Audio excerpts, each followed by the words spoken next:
He tells Breitbart, "This is a two-tier system of injustice." Former federal prosecutor Lori Levinson. So now we have Donald Trump and two of his aides, Carlos de Oliveira as well as Walt Nauta, who are charged with actually trying to delete the surveillance video footage at Mar-a-Lago when those documents were being moved. Mr. Trump and Florida Governor Ron DeSantis will appear for the first time at the same campaign event tonight in Iowa.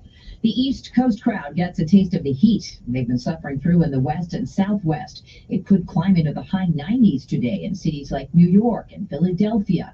The forecast calls for an even 99 in St. Joseph, Missouri, where Buchanan County EMS Director Steve Grashong is bracing for a wave of heat-related emergency calls. If all of a sudden you're feeling hot and you're not sweating, it means your system is starting to shut down. You don't have enough fluids, and you run an extremely high risk of having what we call a heat stroke, which can be a life-threatening emergency. Professor Keith Porter specializes in natural disaster risk at the University of Colorado Boulder. This is not a new norm. This is on the way to something far worse than we're experiencing right now. A new analysis shows almost half of Mississippi's rural hospitals are at risk of shutting down as they struggle to pay the bills. Dr. Dan Edney with the State Health Department. It is time for us to do better and to invest in ourselves and invest in our children and our babies so that all of us can live a longer, healthier life. Driving the trend, health insurance plans that pay less than what it costs for hospitals to stay afloat financially. Potentially good news from a leading drug manufacturer on a treatment for lung cancer. CBS's Linda Kenyon has the details. AstraZeneca's chief executive says the company is very encouraged by the latest data from a lung cancer drug trial, although he did not explain why he didn't declare the results as clinically meaningful, a possible suggestion that the benefits of the drug may not be as promising as hoped. His name is plastered all over Las Vegas. 81-year-old Steve Wynns agreed to pay $10 million to end a years-long fight with gambling regulators over allegations of sexual misconduct. CBS's Christopher Cruz. The Nevada Gaming Commission has accepted a settlement that, in addition to the fine, calls for Wynn to cut ties to the industry he helped shape in Las Vegas. Wynn admitted no wrongdoing. And President Obama's old college, Occidental, just announcing it will end admissions based on legacy. This is CBS News. Find great hires fast with Indeed. Their end-to-end hiring solution that makes it easy to attract, interview, and hire candidates all in the same place. Visit Indeed.com/credit. Viking, committed to exploring the world in comfort. Designed for curious travelers. Viking offers all-inclusive voyages on all 7 continents, with no children and no casinos on board. Learn more at Viking.com. When you're trying to hire, all that searching, screening, and interviewing can become its own job. You need Indeed, the end-to-end hiring solution that makes it easy to attract, interview, and hire quality people. Visit Indeed.com/credits.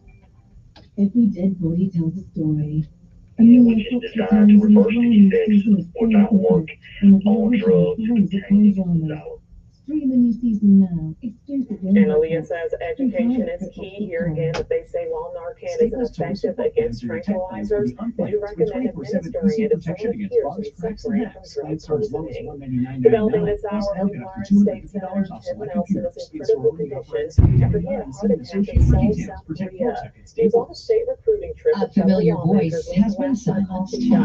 Fellow Senator Arthur Orr administered CPR. Sources say paramedics. Randy Meisner was there when the Eagles started in the early 1970s. He added high harmonies to such favorites as The Best of My Love and Take It Easy. The chairman of the Alabama Medical Cannabis Commission says he won't resign. The band says Meisner has died of complications from chronic obstructive pulmonary disease. He was 77. Meisner's objections during a Knoxville, Tennessee concert in the summer of 1977 so angered bandmate Glenn Frey that the two argued backstage and Meisner left soon after that fight. Jennifer Kuiper, CBS News. Primetime Emmy Awards will be postponed this year because of the ongoing strike by actors and screenwriters. It was scheduled to air on Fox September 18th. The LA Times says the network is expected to make an announcement soon. It will be held in January instead.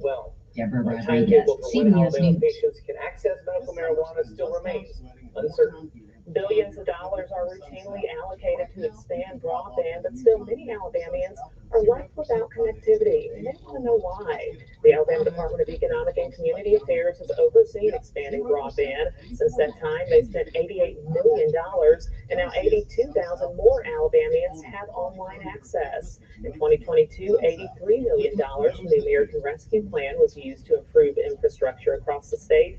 And just last month, $1.4 billion was allocated to Alabama, a part of President Joe Biden's Investing in America agenda. ADECA's director talks about why getting everyone connected is a long process. There's a lot of components that you have to look at when you're deploying broadband.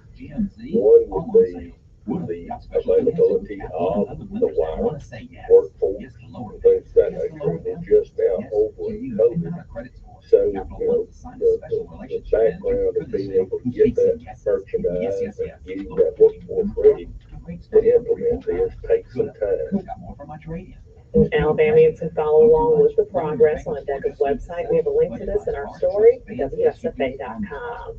Happening now, the YMCA of Greater Montgomery has a major construction project on its hands to upgrade the soccer complex in East Montgomery. Huge complex out there right now. WSFA 12 News reporter Bethany Davis joins us live this morning. Bethany, this is a big project, so what's the goal here? Yeah, so when construction is complete, this will be a place for everyone and will provide a much needed facility, particularly for the special needs community. This is Manny Sanchez, who's the Vice President of Community Initiatives and Soccer Development for the YMCA of Greater Montgomery. Explain for us exactly what is under construction here.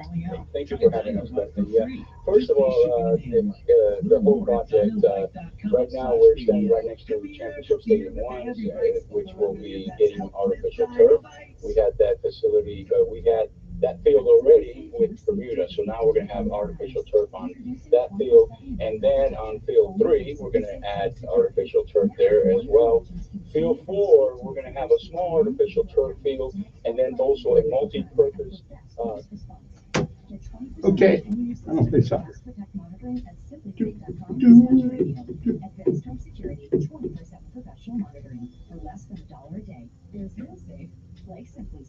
Hi, I'm Montgomery County Probate Judge J.C. Love, inviting you to come out to our first annual Back to School Extravaganza on Sunday, July 30th from 1 to 4 p.m.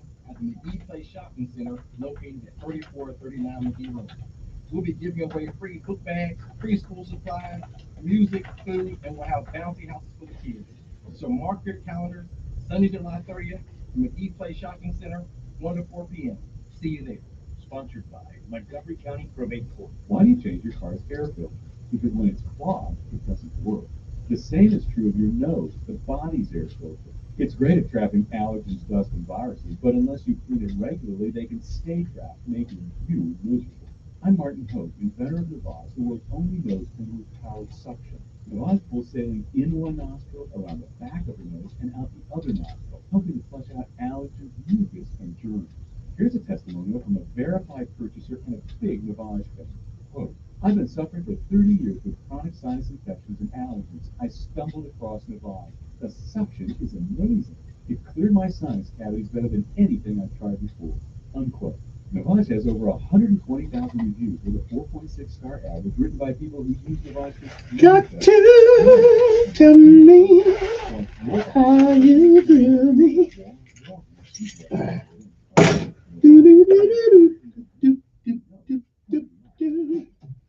miss Sean Hannity. Biden incoherently adheres live this afternoon at 2 p.m. on News Radio 1440. Your WSFA First Alert Weather Forecast on News Radio 1440. Sponsored by AC by Require. Celebrating 40 years of comfort. They proudly service the river region since 1982. Contact them for your heating, cooling, and plumbing needs. Visit acbyrequire.com for a list of services and offers today. That's acbyrequire.com. License number 84417. The high later today, 96 degrees. A lot of people will be around. A few showers and storms around 20% in the afternoon and evening. Showers and thunderstorms. Tonight, 75 as the weekend begins. A warm and muggy night for us. Saturday and Sunday, hot, humid, you guessed it, afternoon highs 95 to 99. Both days, a small chance of a passing shower or storm. More of the same in the early next week. That's your First Alert Forecast. I'm WSFA Chief Meteorologist Josh Johnson on News Radio 1440. Montgomery Skywatch traffic brought to you by Sons Automotive, family owned, family driven on News Radio 1440. Good morning, Montgomery. Your Friday morning kicks off with no major problems or accidents. Interstate systems moving smoothly into the Tri-County area from Clanton, Albany, Greenville. No problems on 231 south out of Wetumpka, north out of Troy. Keep listening. We'll keep you posted. Whether your credit is excellent or just plain slow, a home equity loan is just a phone call away. Call the company that'll get it done. Call MCS in Wetumpka, 567-9000. That's 567-9000. Buckle up. It's the law. For Montgomery Skywatch traffic, this is Major Delay. Good morning, I'm Jasmine Williams with WSFA 12 News. Here's what's happening this Friday. The Alabama Law Enforcement Agency warning people about a scary mixture of drugs called snake. It's a form of fentanyl and animal tranquilizer. One of Aaliyah's own, Mr. Charles May, became seriously ill after putting into contact with it on duty. Taking felons for making him ill at the time, and he had health issues for months after that exposure. Elmore County Public Schools repurposing the Mildred Child Development Center, turning the Child Care Center into an alternative program. Students assigned will participate in lessons to address intake bullying. A correctional officer at Elmore Correctional Facility and 2 inmates charged with murder in connection to the death of an inmate. According to the Department of Corrections, multiple officers got into a physical altercation while inmates Susan Murray, Correctional Sergeant Marshall Sanders, 2 inmates Frederick Gooden, and Stefania Hampton have been charged the next day. I'm Jazz Williams. These are your morning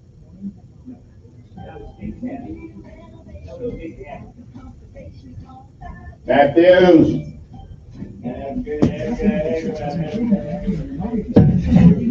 During the month of July, innovations have been authorized by the factory to reduce the price of their prestigious Alexa. 350 Yeah, donuts whole count real sweet. Ooh. However, since they're free,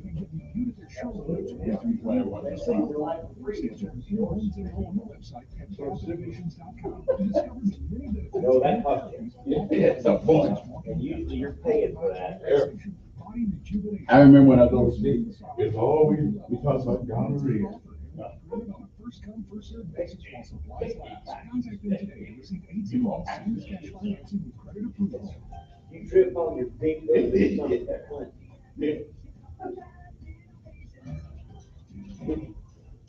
Hi, I'm Dr. Shelley Flakes with today's tip for kids from the American. Those were the good old days. It wasn't so good. It wasn't so good during the day, but when you look back, those were the good old days. I don't know why our vision gets better with time. That's right. Well, somebody didn't realize that the best thing is going to get. For more on keeping your child healthy. Like we all used to brag when I parades on walking around. Today's tip for kids from the American Academy of Pediatrics. Bedtime is a special time of day, a moment to connect with your child before going to sleep. After your child has brushed her teeth, read a book together, or talk a little about your day, and of course, tell her you love her. Having a routine every night helps your child structure her day, feel safe, and develop good sleep habits. Relationships matter. For more, talk with your pediatrician and visit healthychildren.org.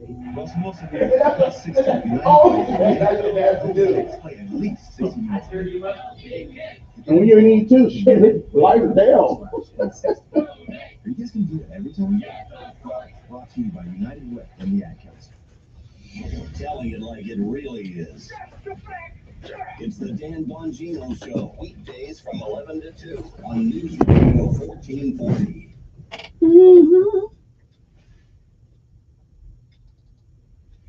Sometimes you need to reset, refocus on your day. The moment where you take a deep breath and change the focus from the problem to the problem solver. This is Decisions with Kevin Elkins.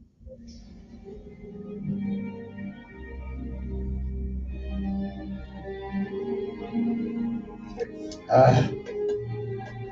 right, time to go to work.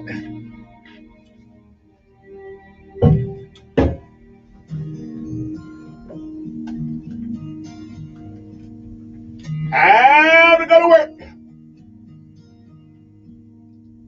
Tomorrow morning, if you wake up and the sun does not appear.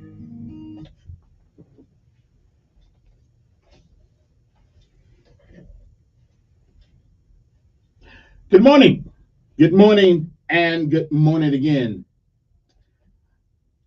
How you doing? Hope this day finds you well. I'm Kevin Elkins, and this is News Radio 1440. It is time for our daily bread, a word from on high, something to change your perspective, or give you a new one. Either way, it's good for the soul. Good morning again. It is July, believe it or not, the 28th, 2023 AD. Today's daily bread is simply entitled The Long Game. Our scriptural insight today comes from Exodus 5:1-9. But Exodus 6:1 says, Then the Lord said to Moses, Now you will see what I will do to Pharaoh. Govern yourselves accordingly. Good morning. And again, it is July the 28th. It is a day that has never been. And it is a day that once it is gone, it will never, ever come again. You don't get a chance to come back and do all the things that you ought to do this day that you don't. You also don't get a chance to come back and undo the things that you do. So whatever it is that you do with this day, July the 28th, make sure that if tomorrow should be, you'll be proud of what you have done this day. And of course, if you've lived a while, you've seen, you've heard many, many yesterdays. And if we are blessed and given the grace and mercy of God, we may, I'm not sure, we may see some tomorrows. But if tomorrow should never be, then it is this day that is the first day of the rest of our lives. What are we going to do with it?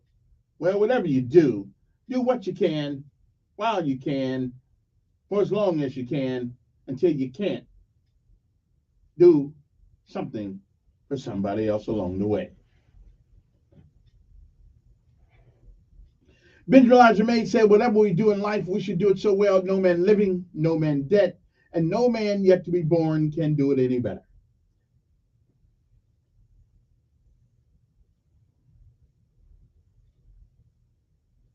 If that is the standard by which you live life, you'll always be successful. Oh, you'll fail at a thing or two, we all do, but you'll never be a failure until you quit. We say, give out if you must, rest if you can, but you never, ever give up. You never quit, because quitters will never win. And while winners may lose a thing or two, they never quit. My mother said, put one foot in front of the other. Keep moving. Don't stop. Martin Luther King said, if you cannot run, walk. If you cannot walk, crawl. But whatever you do, keep moving forward. Never give up. Never, ever give up. And no matter what this day brings, it is still a great day to be alive. The long game. That's our daily bread for this morning, July the 28th. Good morning to you.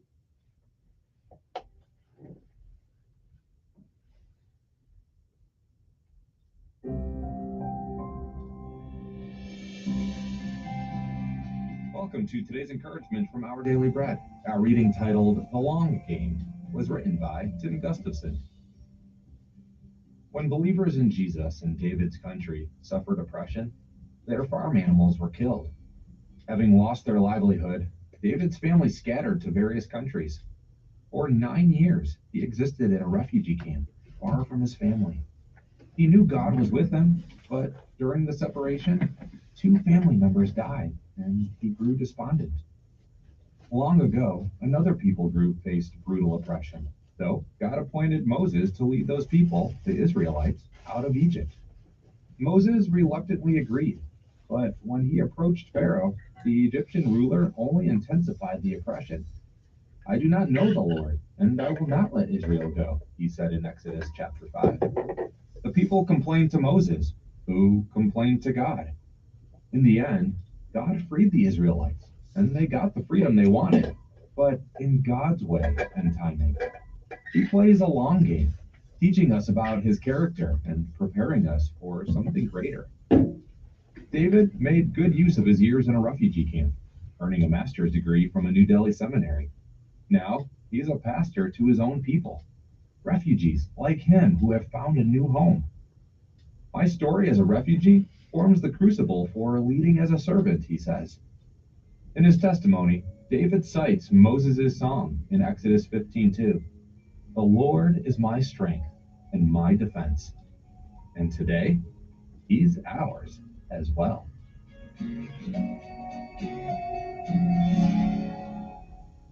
Today's Our Daily Bread devotional scripture reading is from Exodus chapter 5, verses 1 through 9. Afterward, Moses and Aaron went to Pharaoh and said, "This is what the Lord, the God of Israel, says. Let my people go, so that they may hold a festival to me in the wilderness." Pharaoh said, "Who is the Lord, that I should obey him and let Israel go? I do not know the Lord, and I will not let Israel go." Then they said, "The God of the Hebrews has met with us. Now let us take a 3-day journey into the wilderness to offer sacrifices to the Lord our God, or he may strike us with plagues or with the sword." But the king of Egypt said, "Moses and Aaron, why are you taking the people away from their labor? Get back to your work." Then Pharaoh said, "Look, the people of the land are now numerous, and you are stopping them from working." That same day, Pharaoh gave this order to the slave drivers and overseers in charge of the people: "You are no longer to supply the people with straw for making bricks. Let them go and gather their own straw, but require them to make the same number of bricks as before. Don't reduce the quota. They are lazy. That is why they are crying out, 'Let us go and sacrifice to our God.' Make the work harder for the people, so that they keep working and pay no attention to lies."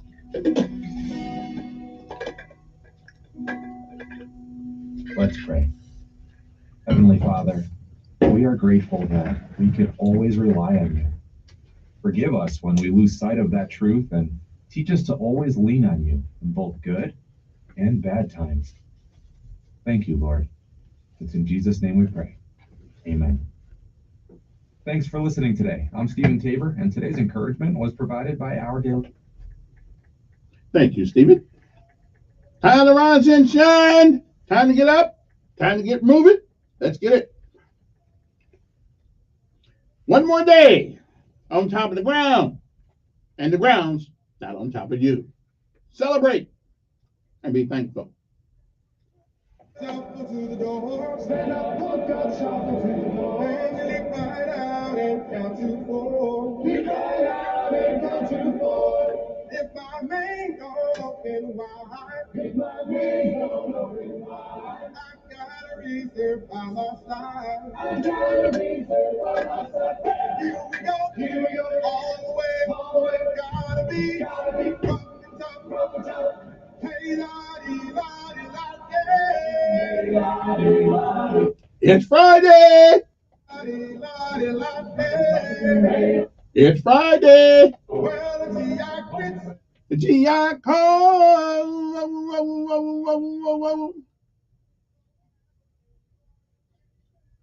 Oh, yeah.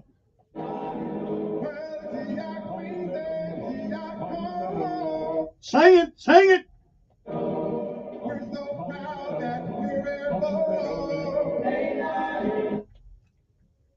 Here we go. On the way. Every day. On the way. Time to rise and shine. Ladies and gentlemen, you've just been serenaded by the United States military's 82nd Airborne Choir. I should have been there. I should have been leading that one.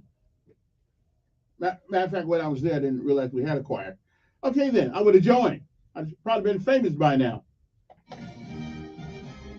But now, let's get a little serious here. Let us pay homage to all of our armed forces of these United States of America, Army, Navy, Air Force, Marines, and Space Force. Pay homage to the men and women, boys and girls, young adults alike, who stand on the curb, who stand on the fence someplace in the world and say, "Not on my watch."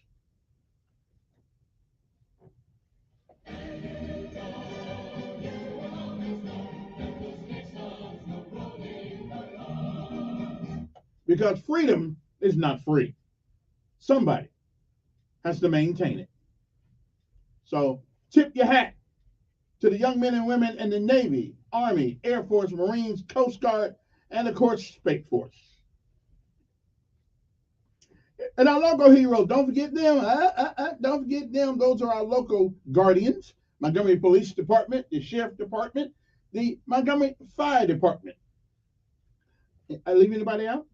ALEA, Alabama Law Enforcement Agency, and to Alabama National Guard, Army, as well as Air Force. It's a team effort. Become part of the team because you are either cargo or you maintenance. Which are you? All right. I already pulled my tour of duties. I'm done. But I'm still looking at it.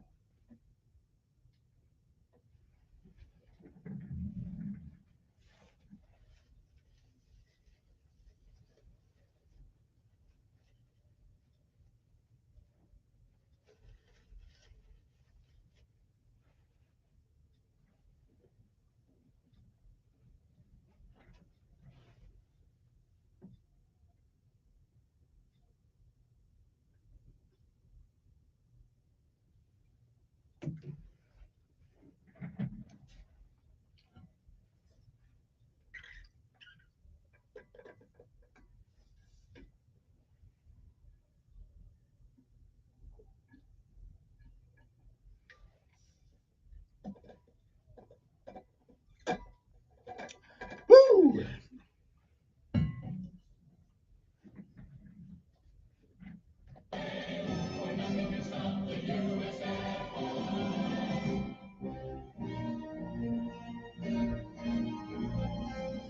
I need some hot eggs and grits this morning.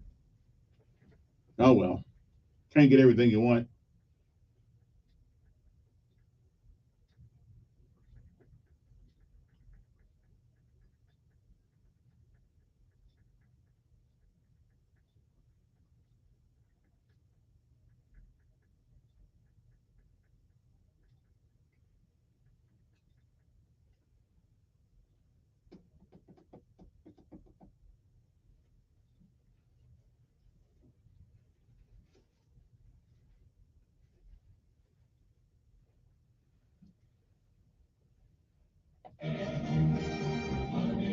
All right, coming up is my 4 minutes and 45-second audio piece of the morning, and then we'll get to the lessons of life and, of course, the word of the day.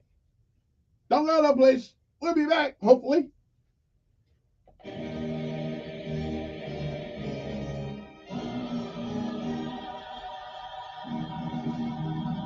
It's Friday. Good.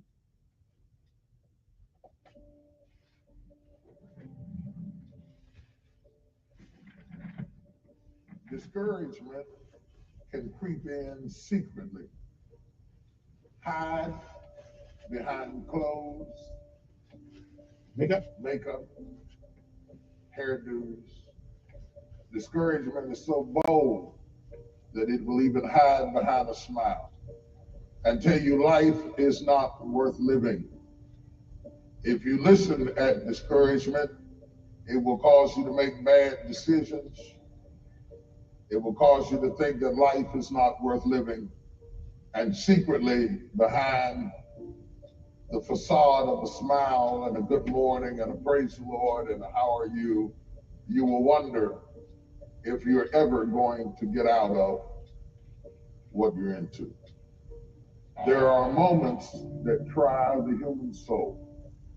Well, so violently and so perplexing that if the truth were told, all of us have had moments that we wanted to throw up our hands and walk away. Don't make a permanent decision over a temporary circumstance. He says, don't allow a moment of agony to make you draw a conclusion about life prematurely. You can't get to the destination just because you want it, just because you saw it, just because you like it, just because you need it. In fact, we are often tormented by vision. If you don't like where you're at, don't worry about it. It's just a step. You don't like how you feel right now? Stop crying. It's just a step. Don't deviate. Don't procrastinate. Don't become frustrated. All you have to do to win this battle is stay on track. You can't judge your life by where you are in this moment. Do you not know that where you are will pass? What you're worried about will pass? Don't you understand that one day you're going to look back and laugh at the thing that kept you up all night? Don't you understand that it's not nearly as major as you thought it was? You can live without your house. You can live without your car. You can live without your friend. You can live without your husband. You can live without your wife. I measure the value of a man by how hard he presses. That's how you can determine who you fight by how hard they press. How hard you press tells me how hard you hit. You can be all big and muscle bound and still not have no force behind your punch. Force, kinetic energy, energy in motion. You can't have energy sitting. Energy is measured by motion. That's why the devil wants you to sit down, shut up, and feel sorry for yourself. You ought to blow the devil's mind this morning. Just when you think he got you down, you ought to shock him and press. You better not start crying on the steps. You better not give up on the steps. You better not collapse on the steps. They will find you on the steps. If you lay down, they'll run over top of you on the steps. I don't care whether it's sunshine or rain, pleasure or pain. When you get up in the morning, put your pants on and press.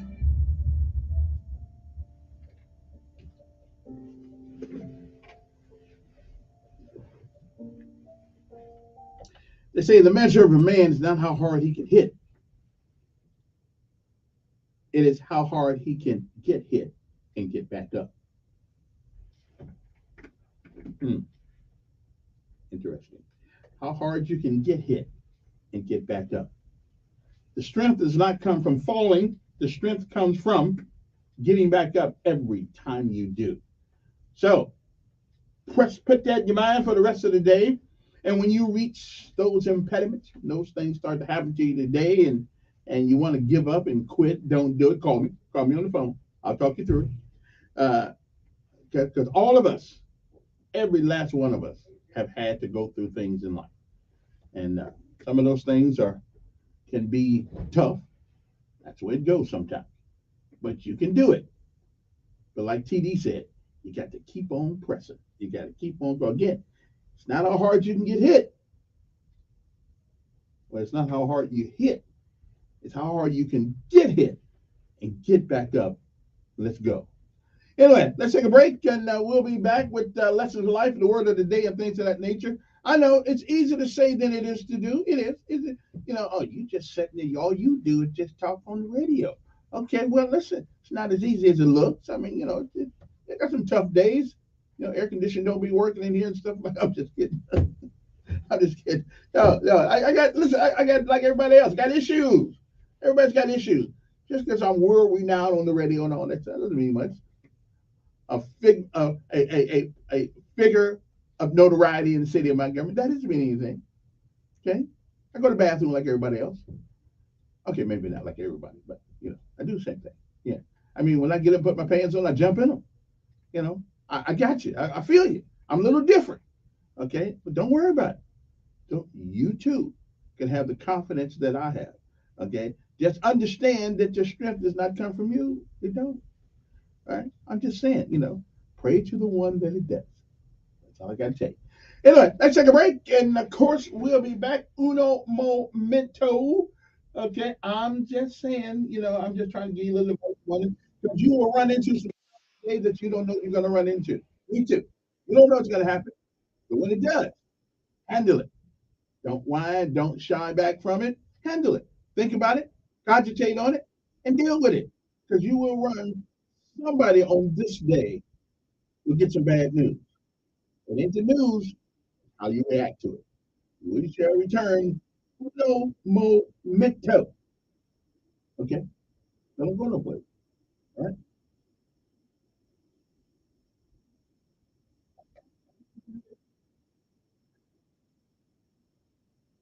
Lot of things that go down so slow. Ooh.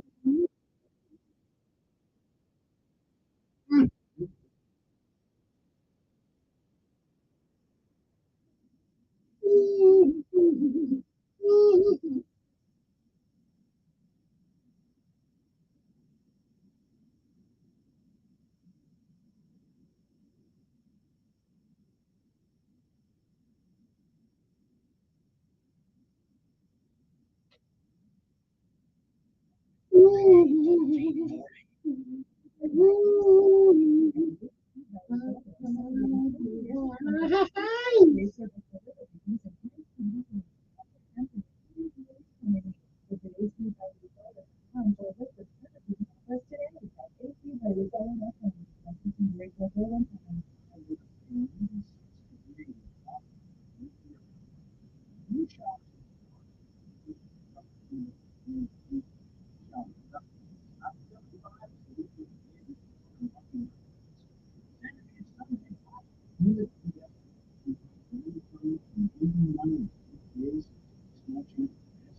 Montgomery Skywatch traffic brought to you by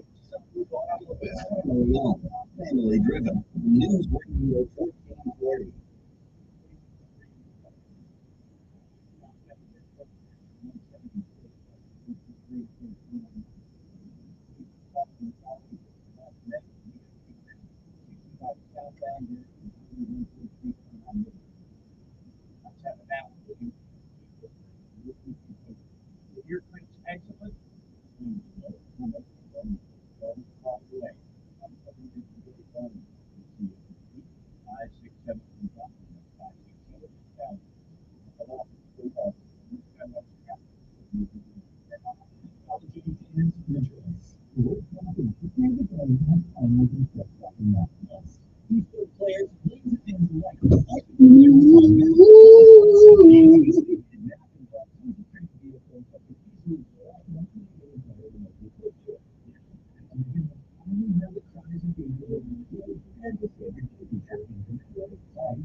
Check out BiscuitsBaseball.com for all the day of the week promotions, including Taco Tuesday, Live Military Wednesday, T-shirt Thursdays with Thursday Soup Specials presented by Charter Box Audio, Max Fireworks Saturdays, and Lil Crumb Sundays presented by Go Fish Alabama. For tickets and more information, visit BiscuitsBaseball.com or call the box office at 323-BALL. Butter up.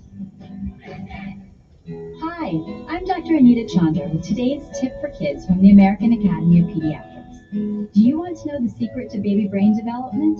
It's you. Your baby's brain develops rapidly in her first few years. So talk to her, read and sing as much as you can starting from birth. You don't need fancy toys. Play peekaboo, read a book, or just talk about your day. For more information on baby brain development, talk with your pediatrician or visit healthychildren.org.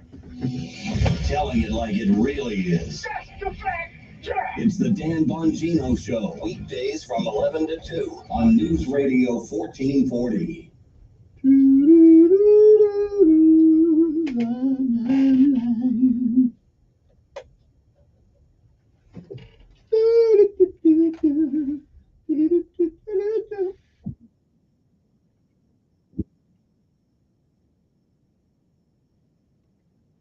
You know, I tried it one. I'm kind of mellow today. I'm kind of just soaking it all in and trying to find out where those scared city council people are running the office and won't come up and talk to us. And that's okay, though. I'm not mad at them. You know, I just talked about them anyway. I'll give my assessment of all of them, even though I really don't know them. Well, I know some of them, but that's okay. I'd rather they come tell their story, but they don't. You know, I ain't got to call one call yet. Now, if you can't handle me, how you gonna handle the public? Come on, man. Ladies and gentlemen. Although, wait a minute though. Now there was one lady who called Miss Jackson. I think her name's Kalia, I believe. Yeah, she did a couple weeks ago. So we're gonna see if we get that rolling and get on up here and see what's on her mind. See if she got what it takes to to handle things. We're gonna check all that out a little later on. I'm just telling you, a lot of them are scared, though. They don't want to come up and talk to them. They rather go to a nice, and they remind me of some of my Republican friends. And Lord have mercy, they don't want to be there. They'll say they want to represent all the people, but they only want to talk to certain people. Like my Republican buddy, I keep telling them, stop inviting me up to the Montgomery Country Club. Okay, come on down here to Joe's again, or Davis Theater, someplace like not Davis, Davis Cafe, someplace, and let's sit down with regular folks. Let's have a conversation. Okay, I'm just saying, I always want me to come up to the city club and the country club and all that. I can't come out there. What do people think about me? They think I'm going there, they're being bought out. I picked it out of Slappy Jack's barbecue shack. Yeah, we can handle that. Anyway, good morning to you. Hope this day finds you well. 6:43 in the morning. So now to my members of Montgomery who are running for city council, don't be scared. You can come on up here, or else I'll have to form my own conclusions about you. And one is being a lack of gonads. I mean, that's just my thinking. And if you can't handle me, well, forget about handling people at the city council. You'll never get anything done. All right. But, however, there is one question that I'm going to ask everybody. One question. No, not how old you are. There's one question, though, that the guy who can handle this one question probably needs to be on the city council or in other facets of government. But I just want to let you know that now, if I was to ask myself this question, I would have the answer. I'm just saying. But there's one question that needs to be asked that's hardly ever asked by any candidate running for office, city or national. Any candidate. There's one question though. So besides, are you going to vote to get the Whitehead family reciprocity that would never pay for what this city did to their dad, but little something here and little something there, to say we're sorry for what we did. Not us, but we are still part of the mechanism here, the apparatus called the city of Montgomery. Now, let's move it on. All right. What is the word of the day? Now, this word pertains to some politicians running for office. Okay. I don't know which, I'm not going to tell you which one I think this word belongs to, but this word belongs to a lot of people running for office, not just in my government, all around the country. And the word means it is a person who pretends to know or to be something in order to deceive people. That's the word. A person who pretends, okay, to know or be something in order to deceive people. What is the word that goes with that definition? You've heard it, but now you know what it means. Charlatan. Charlatan. A charlatan. So if you're sitting at a one of those forums and you hear somebody says, I think you're a charlatan. Now, first of all, the candidate is going to look a little bit shocked. You probably don't know what it means, but it don't sound good. Okay, charlatan. Okay, so those are some of the people who run for public office. A people who pretend to know or be something in order to deceive people. Okay, a charlatan. I got a feeling we are going to see that definition on display before August the 22nd. Anyway, good morning to you. Okay, the lessons of life today is something that you will learn if you live long enough. You will learn these things if you live long enough. And these are what we, as you get a little older, these are the things you learn. And this is just one more of those things. You don't stop learning. You never do. But today's lesson in life is this. Saying, that's an S-A-Y-I-N-G. Saying, I'm sorry, is not an admission of guilt. It says, I understand.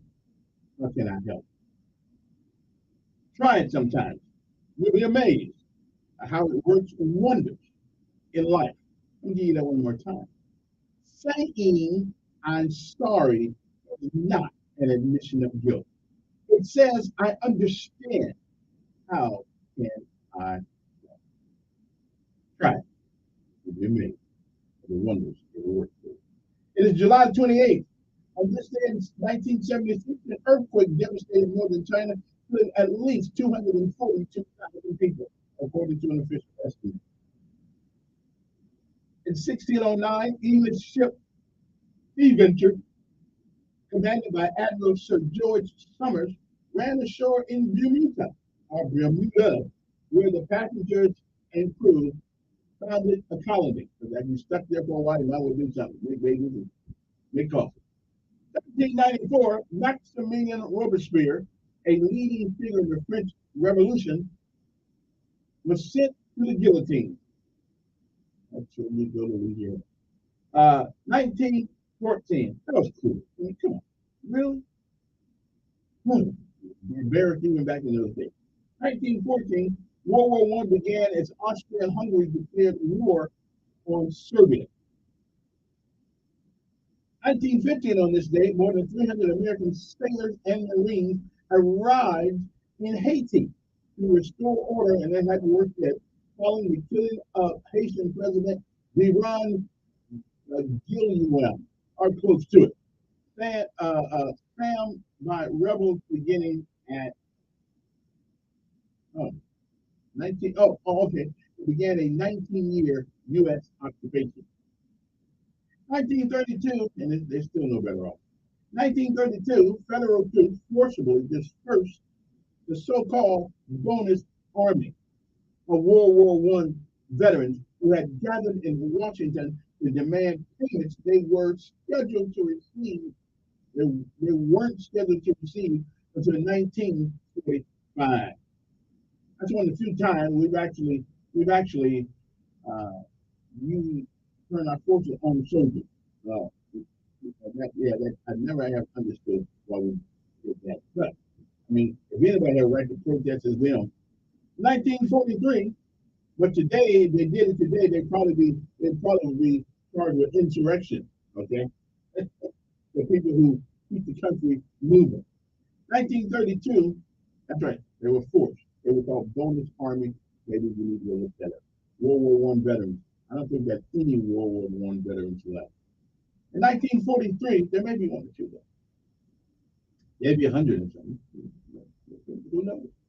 1943, President Franklin Delano Roosevelt announced the end of coffee rationing, which had limited people to 1 pound of coffee every 5 weeks. This began in 1942. Now, I don't know why in the world we're going to limit people to coffee. I mean, coffee is just something to drink. But I don't know. 1945, the U.S. Senate ratified the United Nations Charter by a vote of 89-2. A U.S. Army bomber crashed into the 79th floor of New York's Empire State Building, killing 14 people. In 1965, President Lyndon Baines Johnson not only said that those Negroes will vote for us for the next 200 years, but he used the other word, and he made the right. But we still vote for him. They still vote for him, not me. Anyway, 1965, Lyndon Baines Johnson announced he was increasing the number of American troops in South Vietnam from 75,000 to 125,000 almost immediately. 1984, the Los Angeles Summer Olympics started on day. 1989, Israeli commandos abducted a pro-Iranian Shiite Muslim clerk, Sheikh Abdul Karim, from his home in South Lebanon. He was released in 2004 as part of a prisoner swap. In 2006, actor-director Mel Gibson went into an anti-Semitic tirade as he was being arrested on Pacific Coast Highway in Malibu, California, on suspicion of driving while drunk. Gibson later apologized and was sentenced to probation and alcohol treatment. We had a hard time getting rid of this thing too. Hey, don't use your hand to feed you. 2017, the Senate voted 51-49 to reject minority leader Mitch McConnell's last-ditch effort to dismantle President Barack Obama's healthcare overhaul with a trimmed-down bill. John McCain, who was about to begin treatments for a brain tumor, joined the 2 other GOP senators in voting against the repeal effort. President Donald Trump announced he was appointing Homeland Security Secretary John Kelly to be his chief of staff. British baby Charlie Gard died a week shy of his first birthday.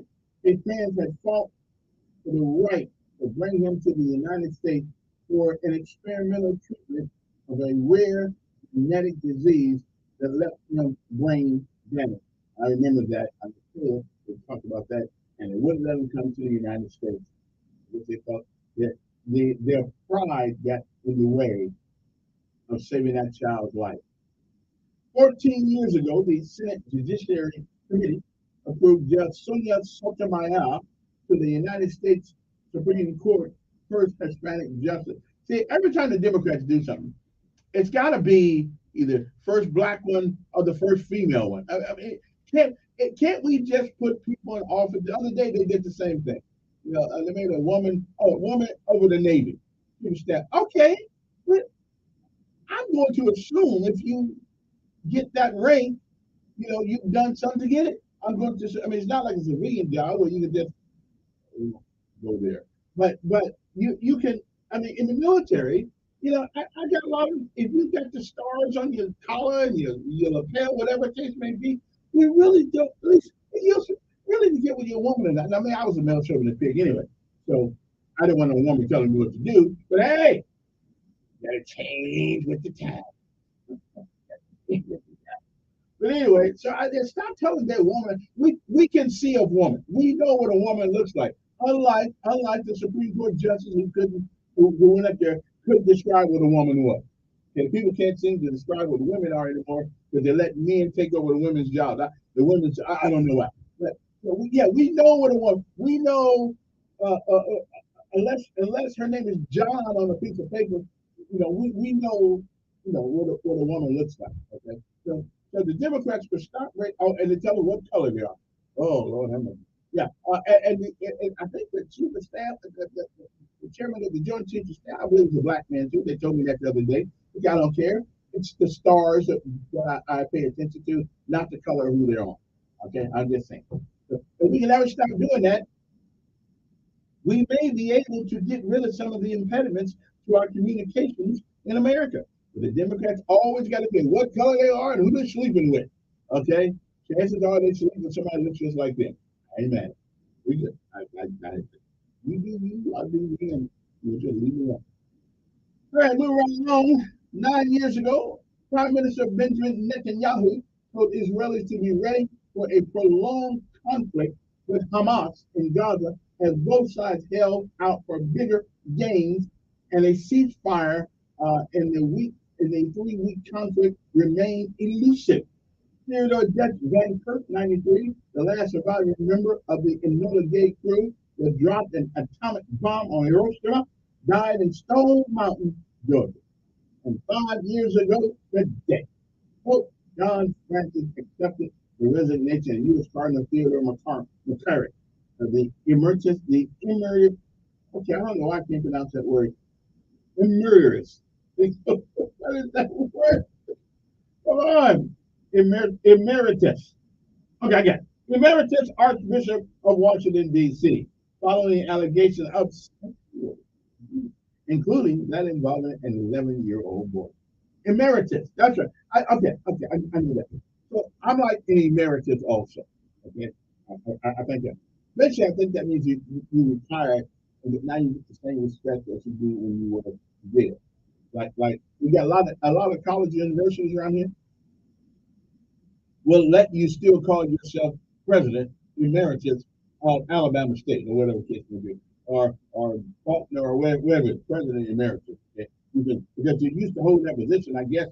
I don't know. Somebody can tell me with a higher degree of education than I am what exactly that means.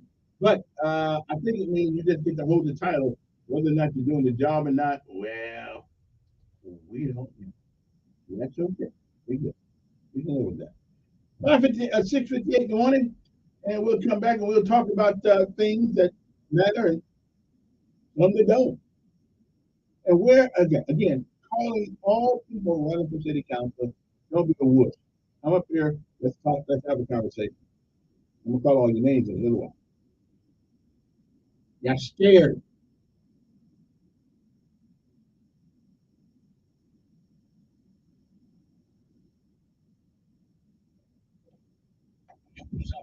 News Radio 1440.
Kevin Rodriguez. Former President Trump goes in on new charges in the classified documents case. This is election interference. He spoke on Breitbart after the federal government accused him of conspiring to delete security camera footage from Mar-a-Lago after he received a subpoena for the video. CBS News legal contributor Rebecca Royfe. It is obviously an extremely serious crime to destroy evidence in an ongoing investigation. It is essentially what we call consciousness of guilt. It looks like the supporting evidence in that particular count is strong. The special counsel is also charging the property manager at Mar-a-Lago, Carlos de Oliveira.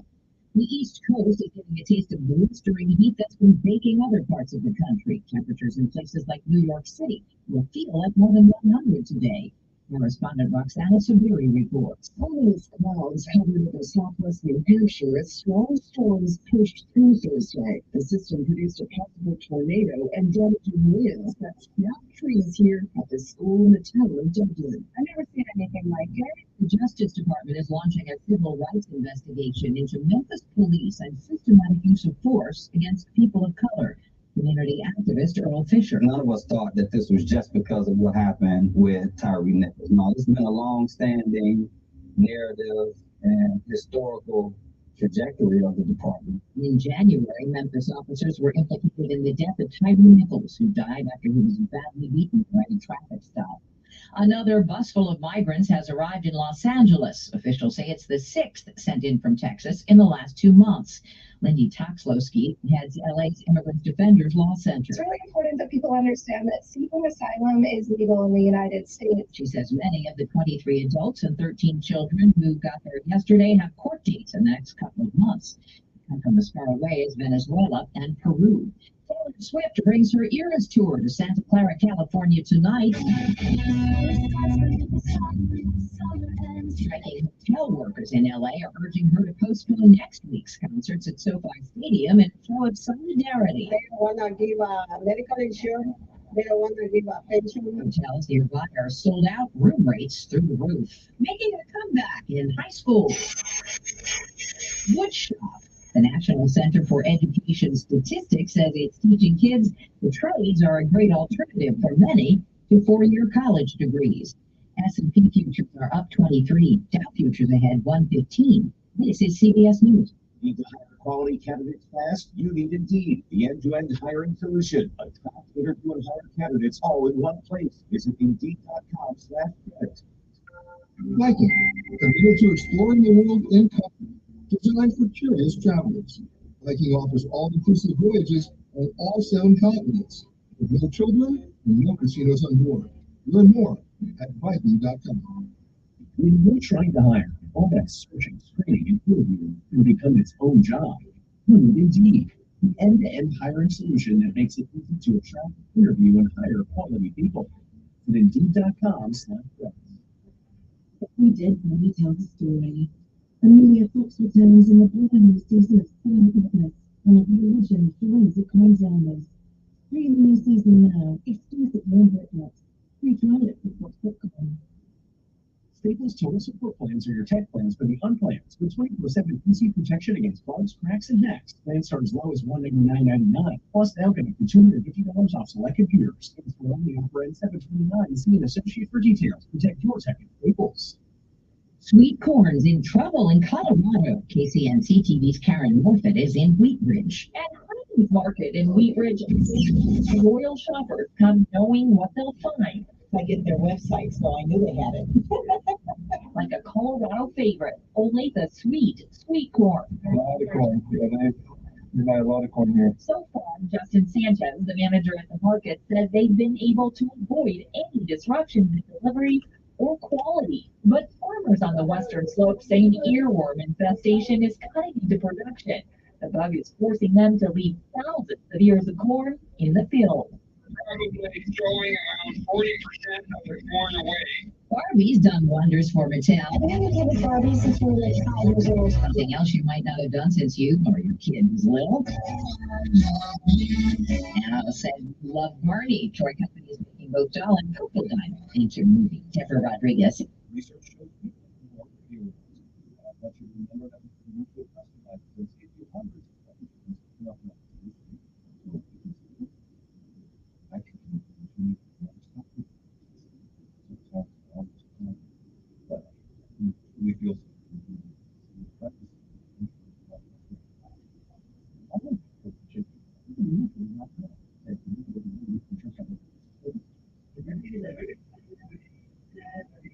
Hey, it's Jesse Kevin. That sucks. That's a mistake. When regional banks close, 3 of them close overnight. It freaks me out.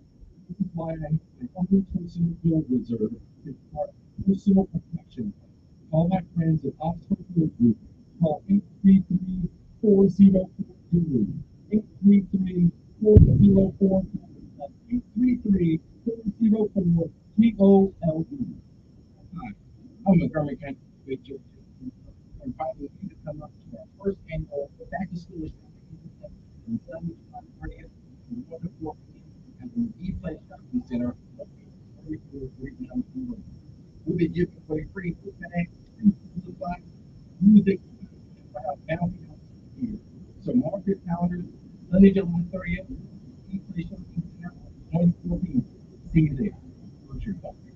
County Hey, good morning. I'm at the airport. Yeah, thanks for checking. I like the car. How long have you been a rideshare driver? About 3 years now. I really enjoy it. Not for me. I use upside for free. That gets you cash back for every gallon of gas you buy. Are you saying you actually get real money back when you get gas with the Upside app? Yep, I get real cash back every time I get gas. Does that actually add up to anything? I think around $200 to $300. Wow, that's serious extra cash. I'm downloading the Upside app now. Whoa, whoa.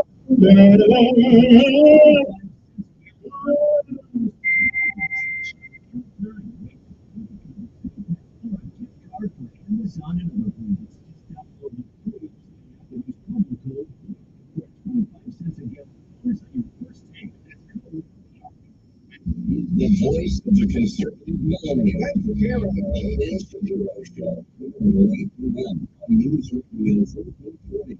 Depend on it.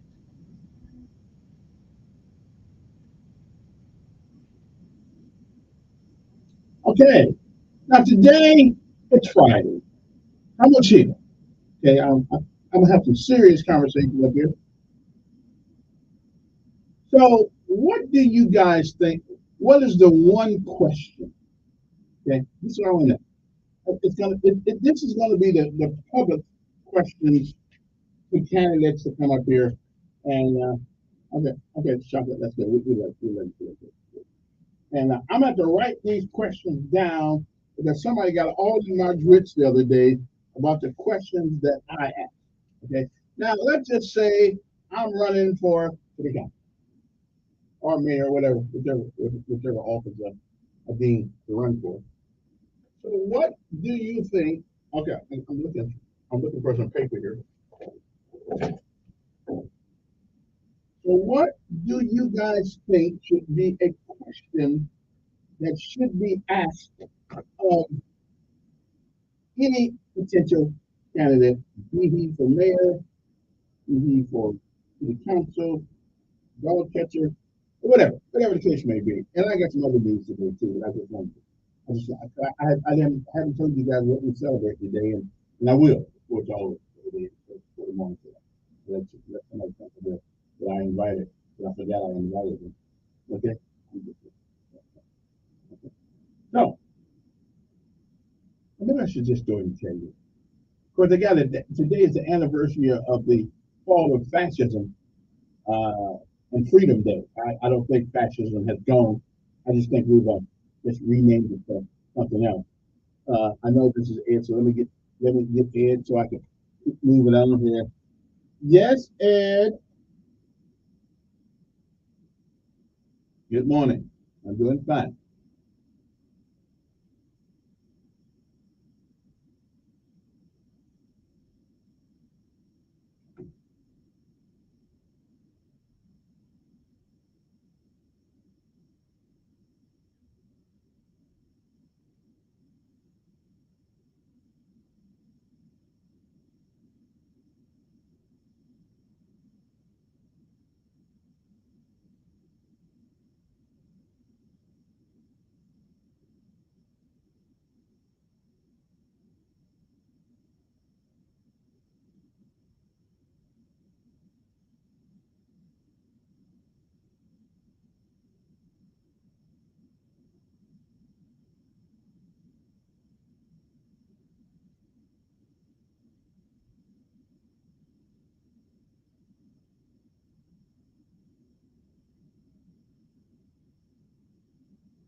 All right, there, Mr. Ed. All right, moving right along to other things. But before I get into other things, I forgot. Okay, because this is kind of like a little tradition what we celebrate today. We celebrate Buffalo Soldiers Day. Okay, I don't know why we make that a national holiday. Now the state got a bunch of holidays. They still celebrating losing the war. So I mean, now we'll get a Buffalo Soldiers a little holiday also, state holiday anyway. Let me see. Also, Darwin Show Day, Charles Darwin. Okay, if you don't know who he is, don't worry about it. H.M. King's birthday. I don't know who H.M. King is, but I'll find out later on. National Chocolate Milk Day. I love chocolate milk. Not chocolate drink. I went to Piggly Wiggly one time years ago and bought some chocolate drink like the kill me. Okay, no. Chocolate milk. If it's not chocolate milk, don't drink it. Okay. National Soccer Day. To me, one of the most boring sports that there is, but I will say one thing about soccer. You got to be in good shape to play that game. National Talk in the Elevator Day. Now, okay, now this is me. Okay, I get in the elevator, right? I get in the elevator. If somebody's in that elevator, I'm going to say something to them, like how you doing. So they don't have to look at the ceiling and hope I don't grab their purse. I'm going to say something. So the next time you get in the elevator, make sure that you speak to somebody that's in the elevator. Okay, he may be going to go upstairs and do all kind of mischievous stuff, but because you spoke to him, he changed his mind. Talk to people, like going out to the VA. You go out to the VA and nobody talks to each other out there. We all got one thing in common. At least most of us spent more than 6 months in the military. So I mean, we all be able to say something to each other out there. All right, that's what I'm saying. Okay, so talk in the elevator. When you get on the elevator, talk to people. Don't just sit there. Okay. Oh, here's one. National Water Park Day. All right, now we are part of that celebration in Montgomery because of our water park. Outstanding. System Administrator Appreciation Day. So if you're a system administrator and you're in the IT profession, today is your day. We appreciate you. World Hepatitis Day. Okay, I don't really know what hepatitis is. I just know if you get it, it's not good. And World Nature Conservation Day. And the last one, of course, is Love Parks Week. Love your park. I guess I will. All right. Good morning. How's everybody doing? All right then. So I'll just got my little list here of the questions that people want their prospective mayor or their prospective city council member. And I got the paper right there. Right there. In my hand right there. I'm just going to leave it right there, and we'll talk about other things until you guys come up with a question. I may have somebody coming at 8 o'clock. I'm not sure, but I may. Yeah. Now, WSFA actually finally did a story on something that I brought up on the radio. So they know that when I bring it up, it's important, else I don't talk about it. But it finally did a story on broadband and all the money that has been sent for broadband, and we can't seem to get it. And the guy was on TV talking, well, we in 2009, they sent millions of dollars to Alabama to to initiate broadband installation. Okay, they did that. They did that. And the guy on TV today talking about, well, it's hard to get people to work. Okay, here's my suggestion to help our working shortages in Alabama. Since we have a hell of a lot of people sitting in jail for selling marijuana, why not give them an offer? Let them go to work, earn an honest living, and hold that sentence over their head. If they screw up and they mess up, do something crazy, then we got their bed still for them. Okay? But undoubtedly, there will be people who will take that opportunity and change their lives. If we are really that short of people working, can we let some of the folks out of jail? Okay? I mean, not the murderers, but they may murder again. We don't want to let them out. But if you're in jail for selling some drugs, or robbing somebody, I mean, this solves the robbery problem. Because if you get out of jail and you got to go to a job, well, you don't have to rob nobody. Okay? You can just Go to work. I'm just saying, it may be, something good to do since we can't seem to find anybody that wants to work. That's the lie we keep giving. And here's another thing too. I talked to some people yesterday who are still making $8 an hour. Are we still paying people $8 an hour in Montgomery?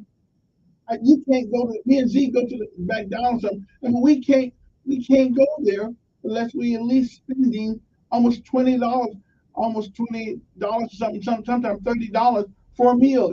If we want the drink to go with it, I carry my thermos now. I just forget to drink. But it just seems like to me that we say we need people to work, but nobody can make it on $8 an hour. So are we really paying people that little? I don't know any job in Montgomery that's only worth $8 an hour. Okay, does anybody know one that's worth? People working at McDonald's is hard nowadays. So I don't unless they told me a big one. They told me we're making $8 an hour. No wonder people ain't going to work. And then that's before they take taxes out of it. So by the time they take taxes out, it's down probably to 6 something. I'm just saying, we might want to,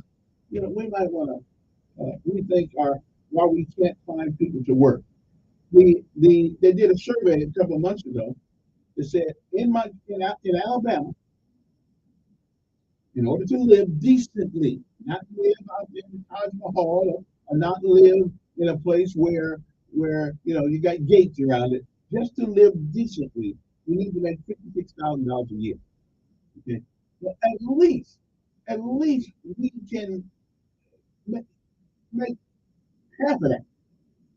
What's happened to the school? Like 25, 26,000. Okay, at least that. Okay. At a minimum, we need to make at least $2,500 a month. At least. Can't make that? Why go to work? I'm with you. I feel you. And then the people who are growing up are taking a rent up in everybody's place. I mean, where are you supposed to live? Seriously, where are you supposed to live? Okay? No wonder spelling good looks good, because you make a lot more money. Although I can't do it because I don't want to be Big Brother's girlfriend, but I'm just saying that may be something we might want to think about there. And let's up some of these wages for people. I mean, if it's honest work and if it's necessary work, then we ought to pay people. Listen, nobody should make less than $11, $12 an hour. Okay? It just can't do anything, and that's before taxes. Okay? Nobody should make less than $12 an hour. I sound like a liberal, but I'm not. But I do think people, when you go to work, you'll at least be able to pay for the place where you live. Okay? Yeah, you should at least be able to pay for the place you live and put some gas in the car. You don't have to drive the latest car. You don't have to have the latest car. You don't have an old smoker until the police stop you and say, hey, you need to get that catalytic converter thing taken care of, or whatever you got to do. But keep moving, keep going, and all they can do is give you a ticket. Anyway, moving right along to other things. I just think we need to really think about, like I keep hearing people say they can't live on what they make. And I believe in that. And they still paying people $8 an hour. Who can live on $8? Who can do that? There's nobody. So unless you're living at home with your mom and dad, your mom, whatever, unless you're living, then okay, you might be able to, but she's gonna give you a bill. You need to pay something. You just can't be living there for free. She's gonna give you something to pay. Because but she probably won't charge you rent or anything like that. That sounds good. I'm just saying, maybe we ought to let some of these people out of jail. Only the one, if they're in jail for selling drugs, give them a chance to get out and get a job. Okay? And if they don't like the job, they can go back selling drugs and end up back in jail. 860-1440 is our number here. You want to give us a call, let us talk to you. I got other things to talk about. I just thought I'd bring it up. Some people told me yesterday that they make $8 an hour. I said, really? So, no wonder nobody wants a job. Good morning, who's this? I am surprised that people make that little. I am surprised. But I am.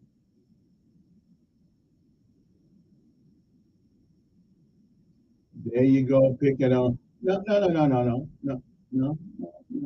but again, I don't know how you make it on that. That's before taxes. So how do you make it?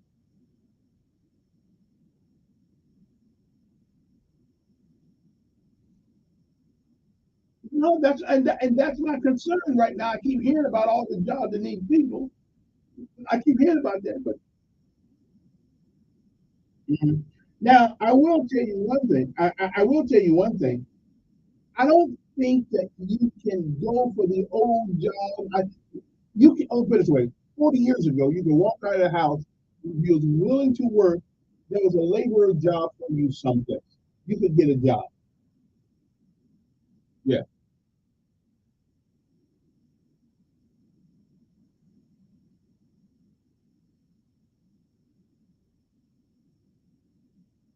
Well, now, I don't pay that no attention. I just go to the place anyway.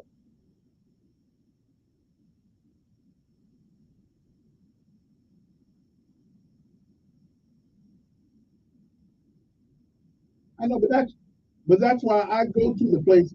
Yeah, yeah, but I go to the place, any place, and hand my resume. When I'm looking for a job, I do that stuff, and I don't pay that no attention. I go to the place. Yeah, yes, yeah.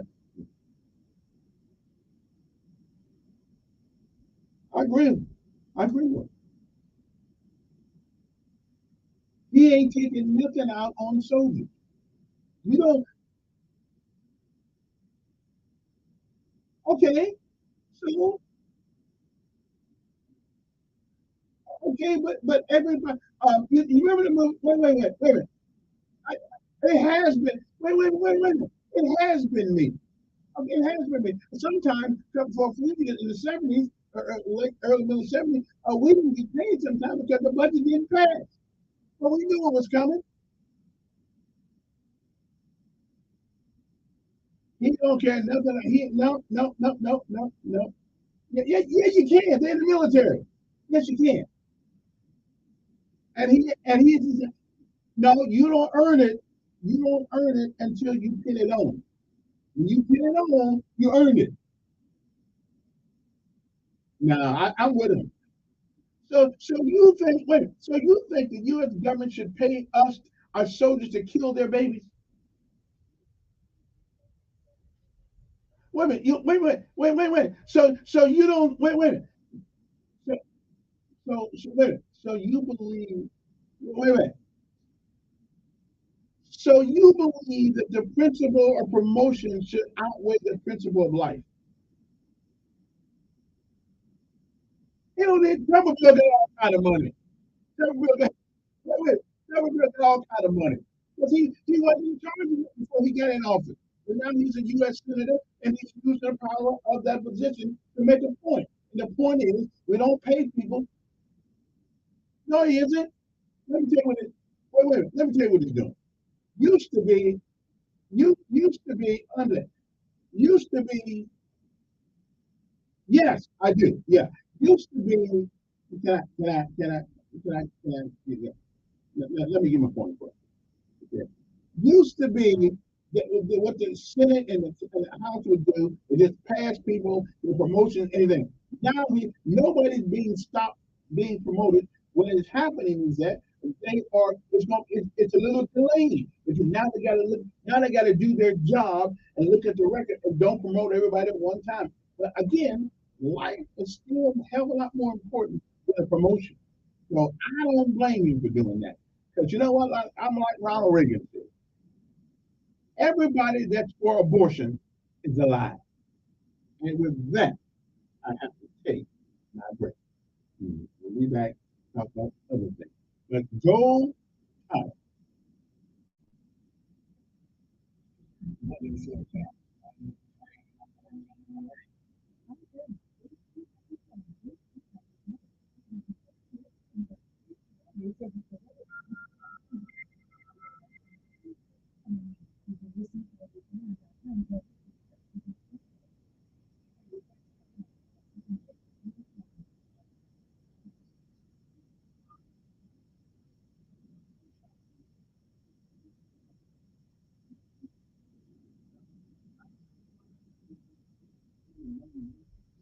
Saturday and Sunday. We have many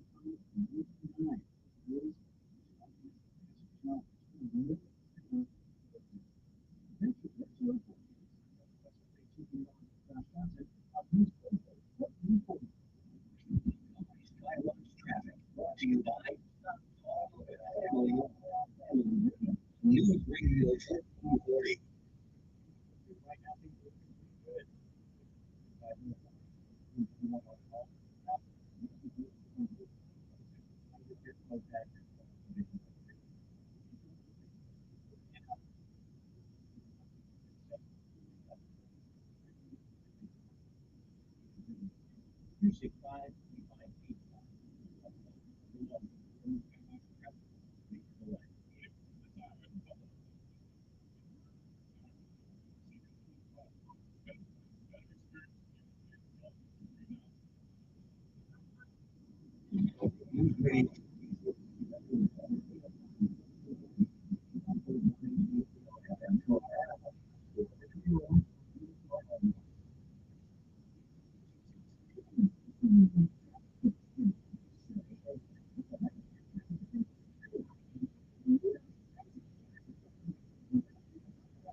This is State Public Welfare Maryland, Dr. D. Jones. Having fun outdoors can mean fun in the sun. It can also mean exposure to mosquitoes and ticks. While most insect bites are just welcome, some viruses and bacteria can still take bites. There are several things that you can do to lower your risk. Use EPA registered repellents containing 20% nutrients.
You see miracles all the time at our children's hospital. The miracles never come easy. That's why as great as children's hospitals are, they need our support to keep miracles happening. Put your money where the miracles are. Support the Children's Miracle Network. Join Sean Hannity Sundays at 3 p.m.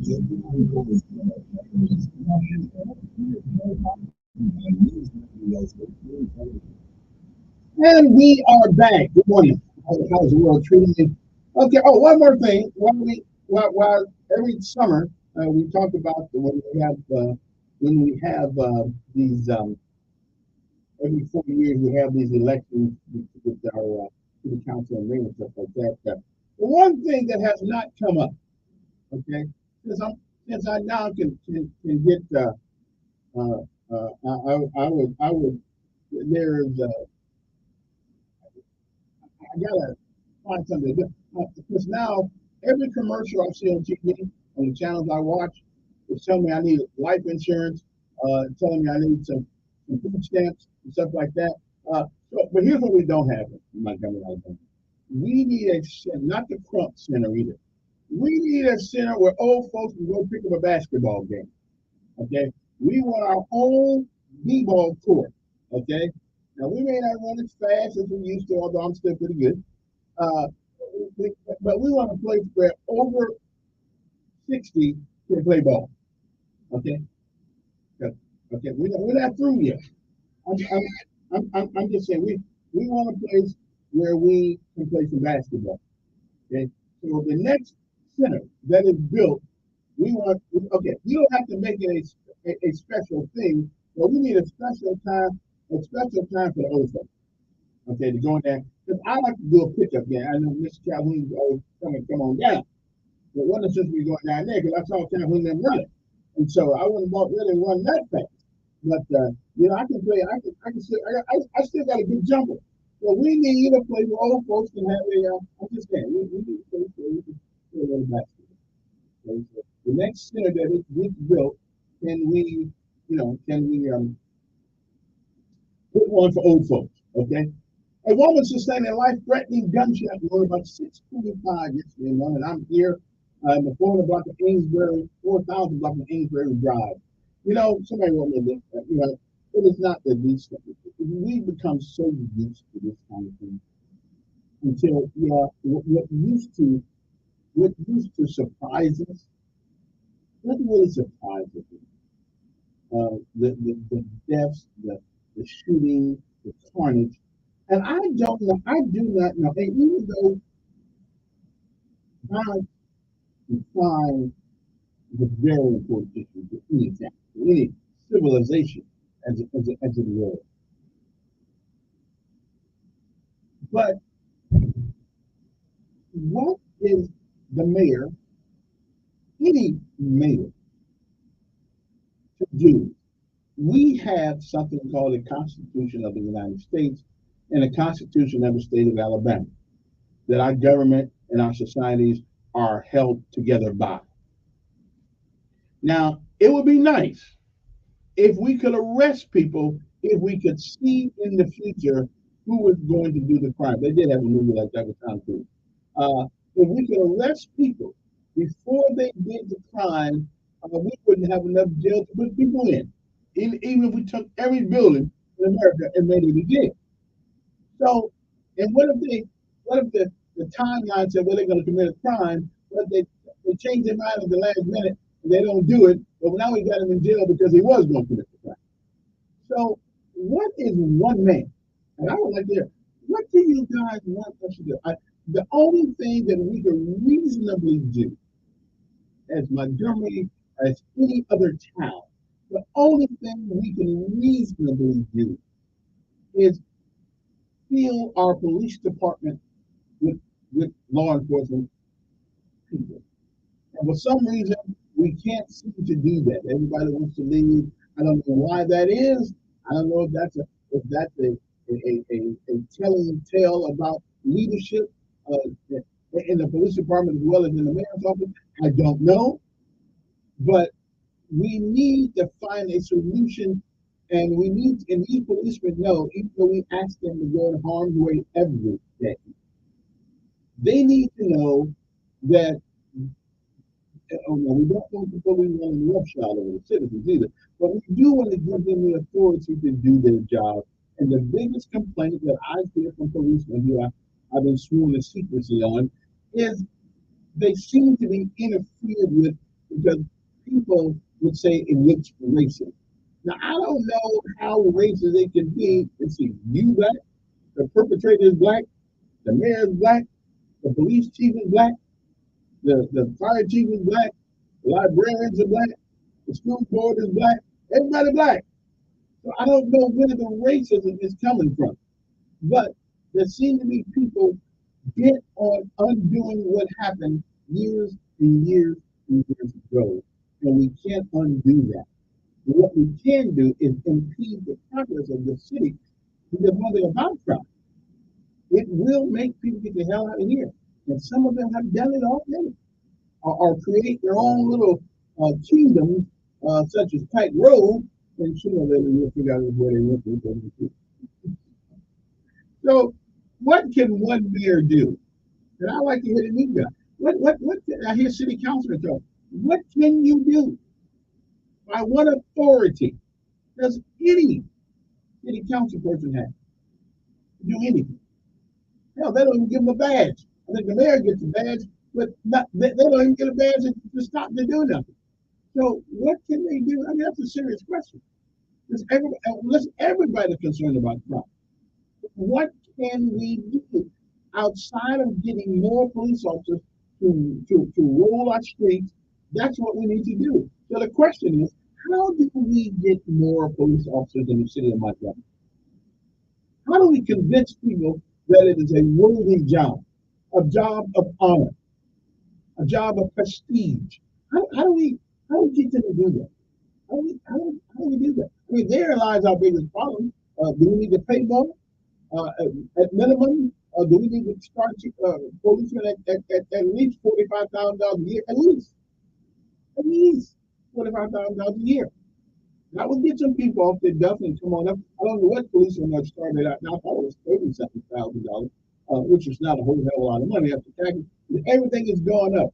So I say a basic policeman, once you graduate training school, whatever that cadet school, whatever it's called, 45 grand. You start at $45,000 a year. $6,000 is a reward of people before they do anything. But $45,000 a year, is anybody out there that can actually be against that? I mean, we do ask these guys to do certain things that none of us want to do. Except me, I do. But I'm too old to go out there. Okay, not really. I mean, I can do it. Yeah, I can do it. But I don't want to push that police car. I don't want to pull the bus. I don't want to do all that. I'm in my twilight here. I don't want to go through all that. But what can one mayor do about crime? Some people, well, he can come on TV and he can say something about it. Hell, that's not doing anything about it. But I think the best thing we need somebody that can figure out how to get more policemen interested in that job. Give them free education at school, up to a baccalaureate degree.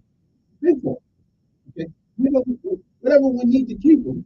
But if they don't finish the thing, then we take the money back. Okay.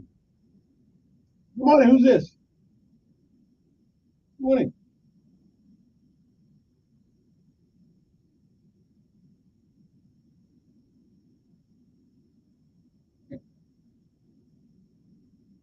That's well, that sounds like one of those. That sounds like one of those jump off the back of the truck kind of unit that we used to have running around Montgomery. Which I ain't necessarily against it.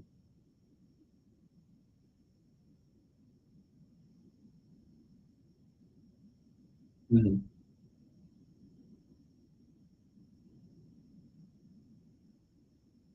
Well, we can do undercover. I think they do undercover things.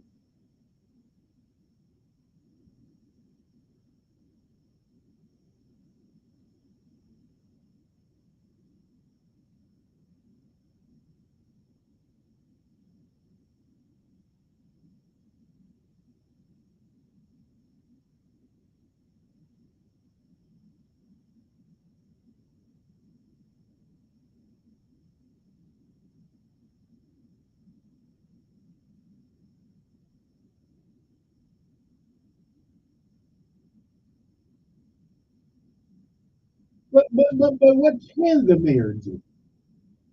Stop crime. Okay, but we're going to stop crime even then.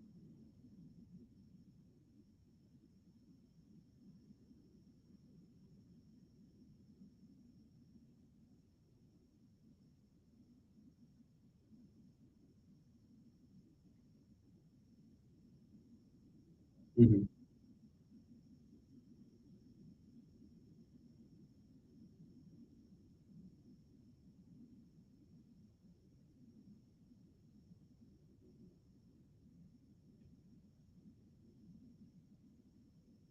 Mm. So we need more policemen, though. But at the end of the day, we need more police on the street. What do you call them? A scorpion? Yeah.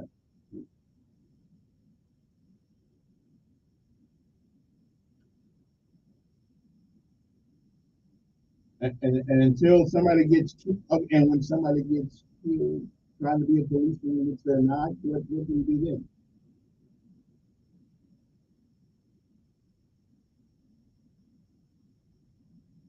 Yeah.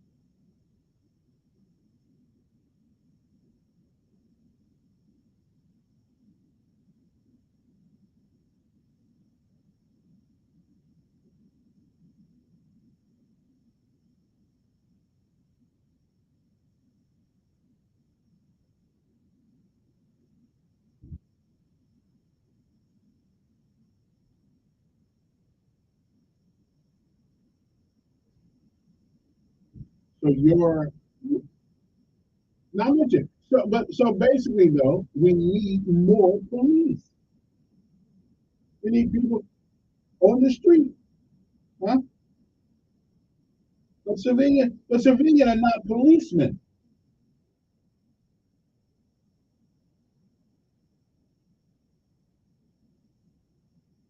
To make a citizen's arrest. And get beat up while you're doing it. So I mean,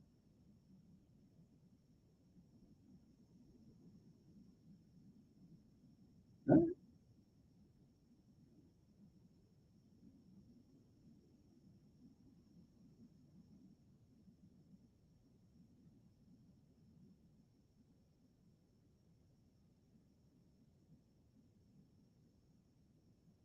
What you mean? Huh? I got you. I got you, baby. I got to go to a break. Essentially, we need more people on the street, more police on the street. I don't know if I want to get the civilian world involved in policing, except from an observation perspective, not actually trying to enforce law. But somebody's going to end up with a butt for anytime. I'm going to leave that alone. We'll be back.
Hello. Hold on. Hello. Is good.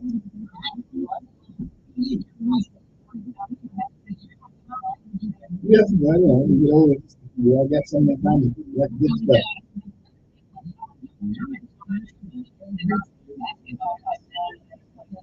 Okay, now you know you're on my cell phone. So let me give you the number 864-1440. Right.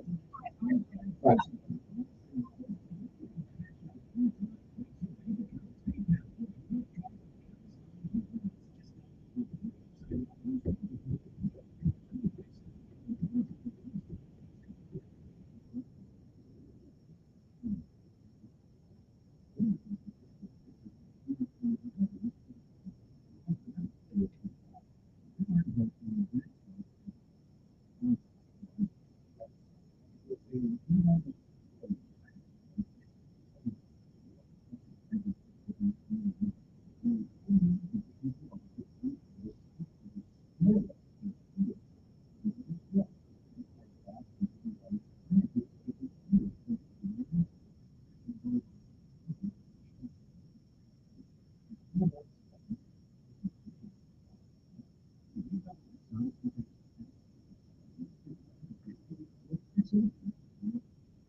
Okay, we're back. Let's go to phones. Talk about crime this morning or whatever is on your mind. Really, the election is in right now, and we're going to figure out the charlatans from the real folks at some point in time. Let me go back to phone right quick. Good morning. Who's this? Good morning. One of our candidates going for district number 2. You ain't scared to talk to me. That's good. All right. Go ahead.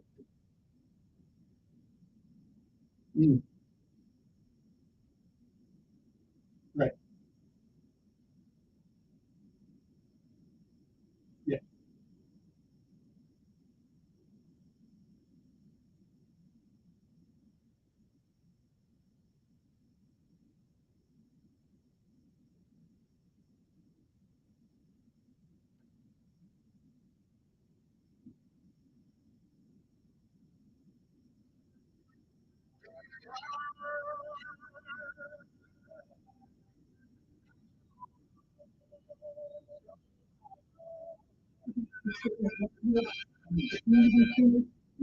I am on the way with my okay. Hello.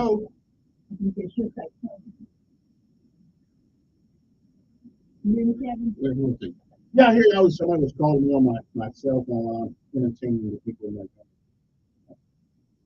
phone. Okay. Well, give me a call when I get off. 9 o'clock. Yeah. Okay then. Okay. Oh, go ahead, Jim. I can't hold two conversations at the same time. Yeah.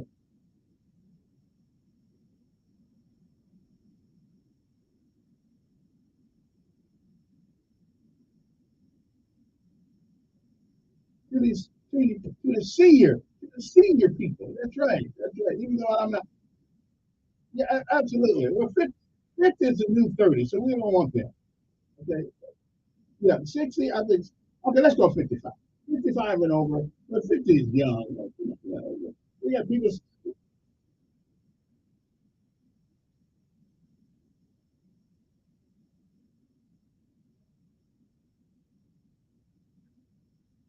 Mm,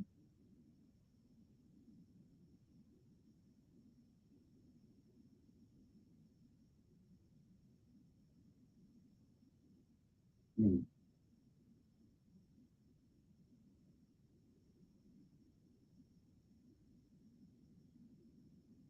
good. And I think And I think that would be a $5 a month fee. Honestly, people appreciate things they pay for. $5, and it helps with refreshments, things of that nature, and I mean, somebody maybe get somebody to help clean it up. I mean, every time you give something away, it loses value. And yeah, okay, so we already, okay, that is true. No, that's too high. That's too high. Yeah. Okay. Mhm.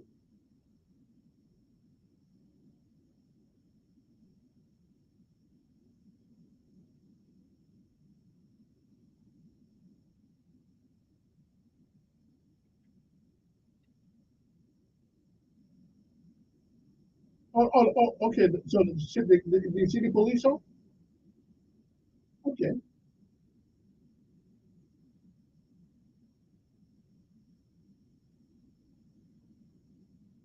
Okay.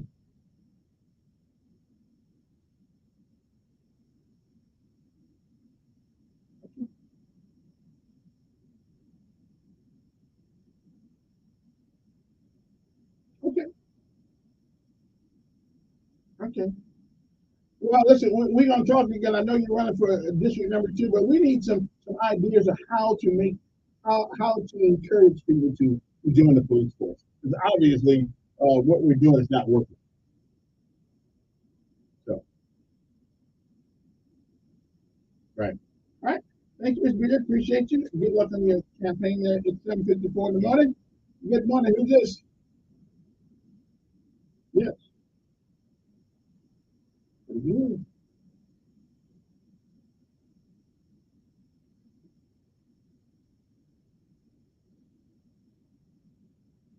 John and DeSantis.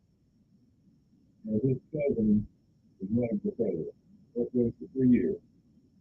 And his highly conservative corporate style makes the feeling all the time. If it's really hate me, he's just like I've been trying to block him. Yeah. But anyway, some of the reasons about welcome things that we learned during slavery. The reason I follow him is in your group of different people, you mentioned a guy named King. Yeah, H.M. King. Mm-hmm. Let me a little Richard Bailey, so he's still Bishop Russell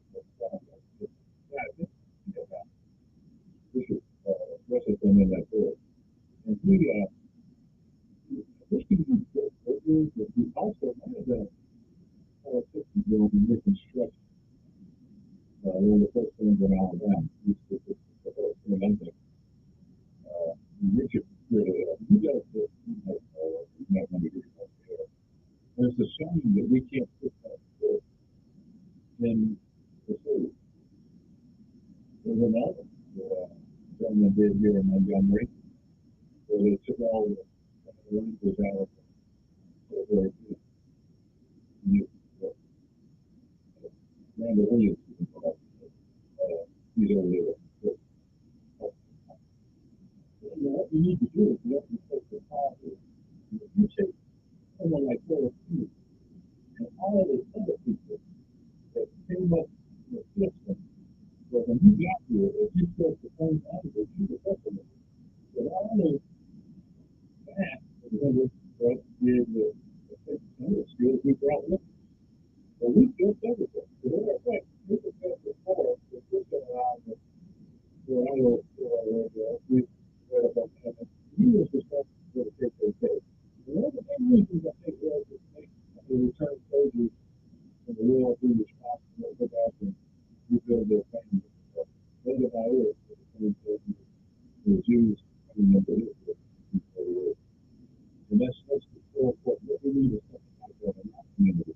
We need to listen to the differences and we see themselves and they can still find something positive about them. Because everything that these people or many of us Americans do, we people in America became like this. And we should be thankful for that. And, you know, the history of slavery for me, I look at myself as one of the Americans. And I look in the mirror and I see myself. Because we know the time. Some of it was some real rough. I don't know if they feel today or those, but I don't think I think that they're terrible. They treat me like I was a and I was very keen to the video. Anyway,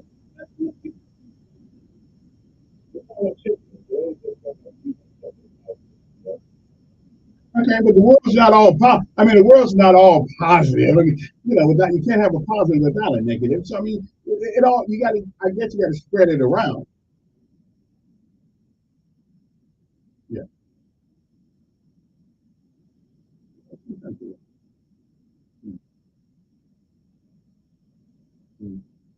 Sure. We need the whole town on that conversation. All right? I gotta run. Time's up. I gotta go. I gotta go. Time's up. We'll be back after the messages.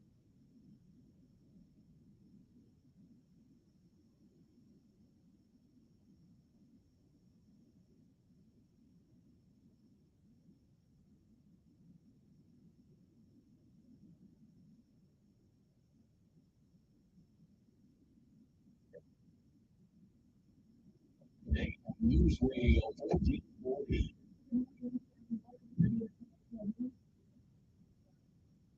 Really? String it ass for something.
Deborah Rodriguez. Former President Trump is now facing a total of 40 charges in the federal classified documents investigation.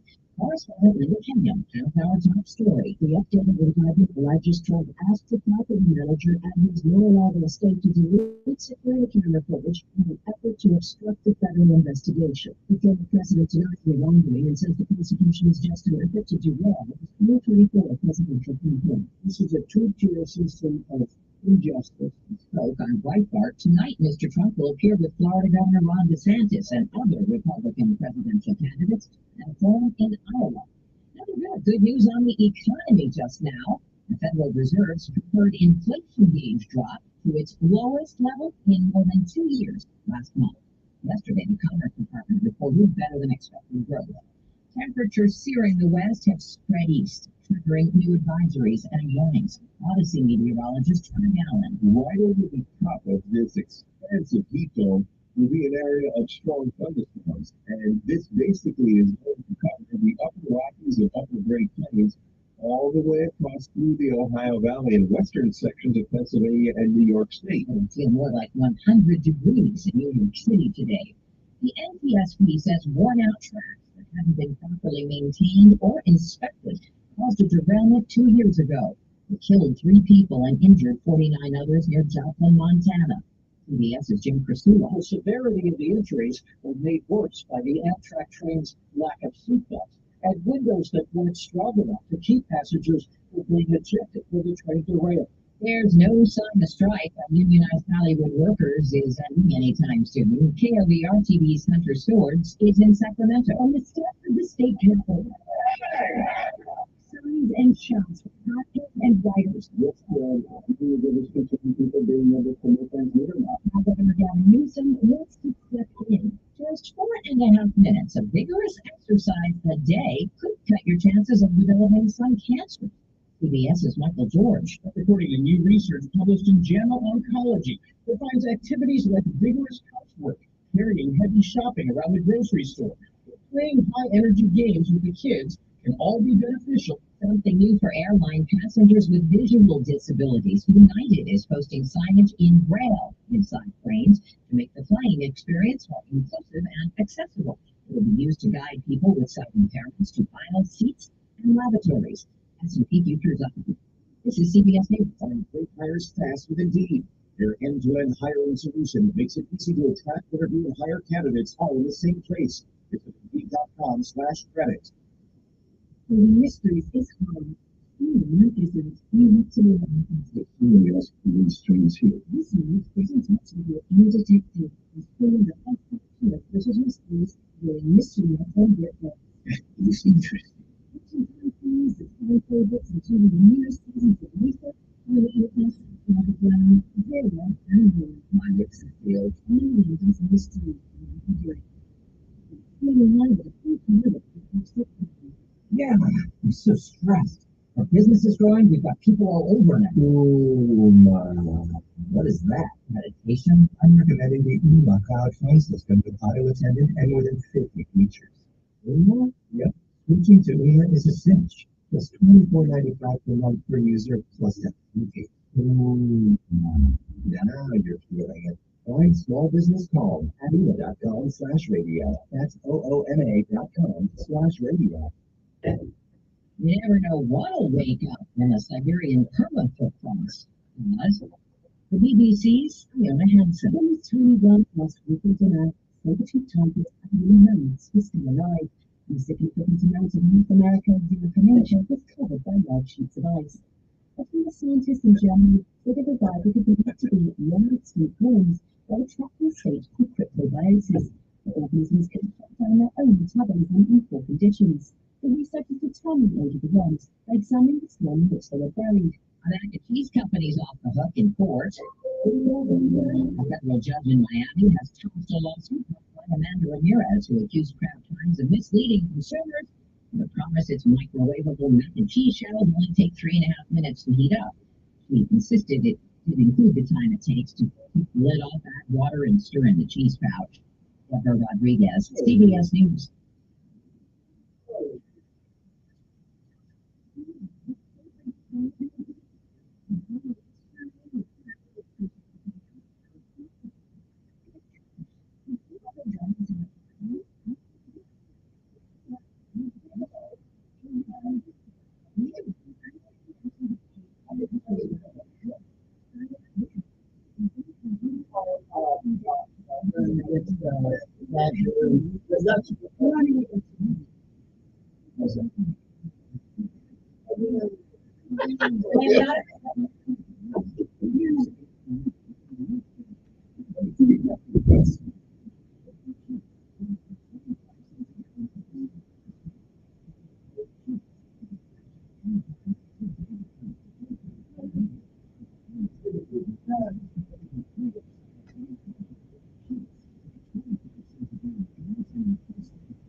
I want you to meet one of our most infamous. How did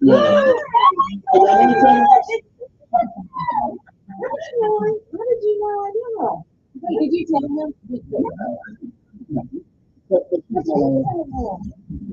Know about history. What you know about radio. Did he tell you how infamous it is? But when he said, oh, thank you. Like we were the church and I think it was the parents who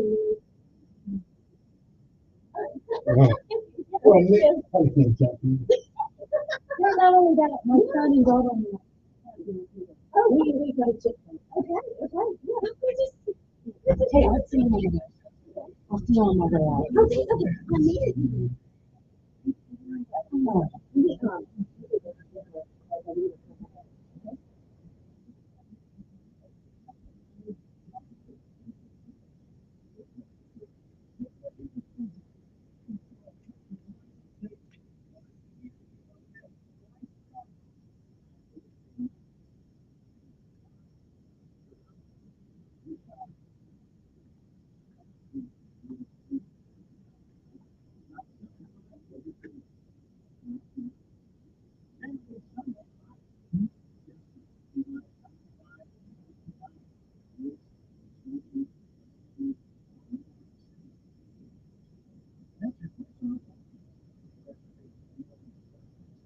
Yes,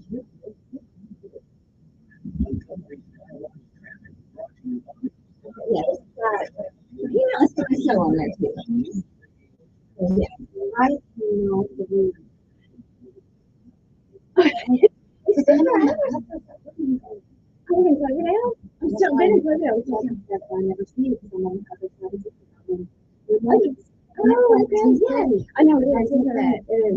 Absolutely have to get up to. Yeah, it's just no, it's just, did you ever meet Scott?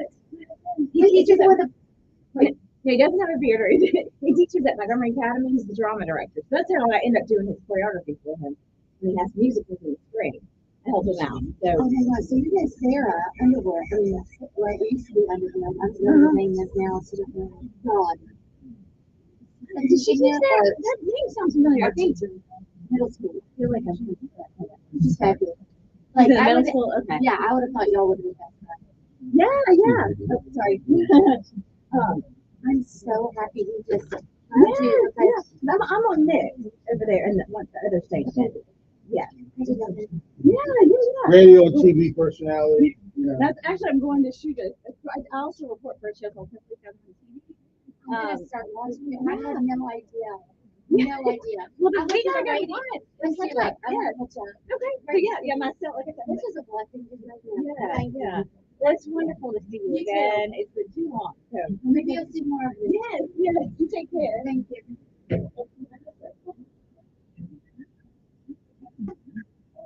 I've never listened to probably one of them.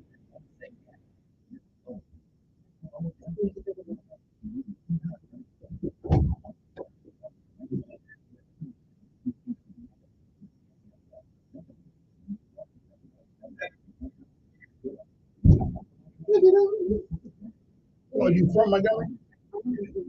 Florida. And went to Denton Beach Elementary, Stewart Middle School, Montgomery County West, went to Alabama, and with my husband, he brought me here. Montgomery, and I've never left. I've been here since 24. So. Wait, where are you from? Well, I was in the military, and I ended up here, but I was in Hawaii at the time. Oh, Hawaii! Wow. Yeah, living over there. No. Listen, any place is good as long as you don't have to pay the bills. So the minute you start paying the bills and you understand that what you're getting for your money, is it? No, not to live, but to go visit. Sure. So you were in the Army with I'm from a military family. Okay. And two brothers, one teacher was in the Army. And then I have 5 nephews. I have one Marine, one who let's see, we got connected Christian. And then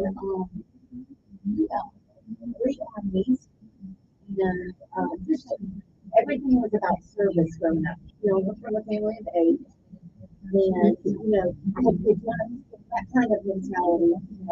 Great mentality to have. I agree. And so the ones who didn't want to pay for their education, they went to the military. They paid. But they did. They absolutely paid. Every one of them paid. Yeah. And we're reaping the benefits of the service they now we're reaping the benefits of the service that they've done. And I think huge military. Are you ready to roll? Yeah, you put it on the other side. Okay.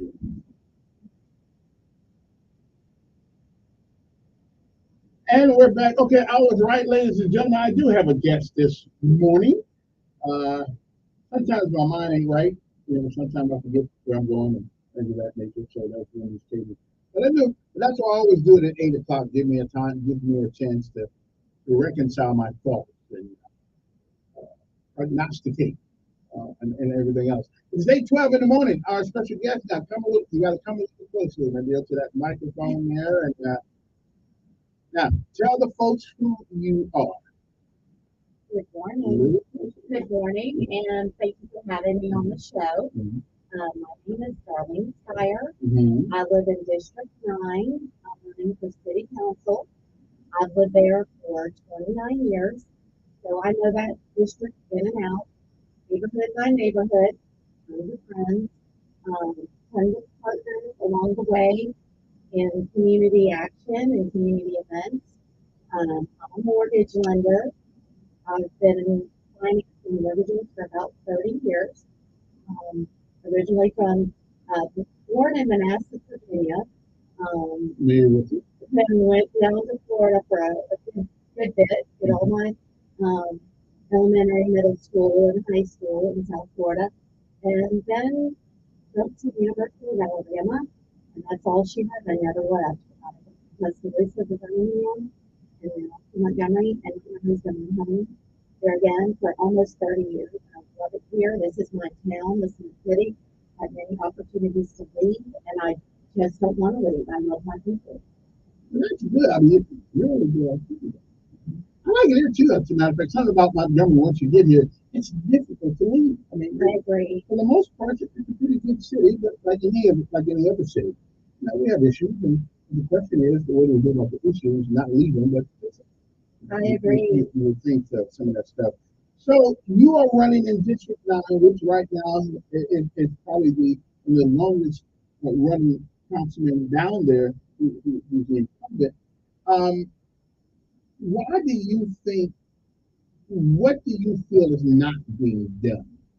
Well, I'd rather stay on what I want to do than not being done, not what is not being done. But if you want me to really go there, I will. I just feel like number one, when you have someone which, in all due respect, he's a great person, he's a good man. I have nothing negative about that part of it. But what I'm seeing is we have to attract the 20-year-olds, the 30-year-olds, the 40-year-olds, and quite frankly, keep our 40 and 50-year-olds because, I mean, when I threw my name in the hat literally a week ago, I have been inundated with texts, private messages of people saying, Darlene, I want to vote for you, but I'm not in your district. Darlene, I want to vote for you. I'm leaving. I have one resident in Copperfield. My husband was in his Rotary, Sunrise Rotary, for this is probably 95 through 2003. And he's been a long time friend of our family. He's leaving because no one thinks his vote is important. No one thinks his phone call to city council is important. And number one, he sent me pictures of his home.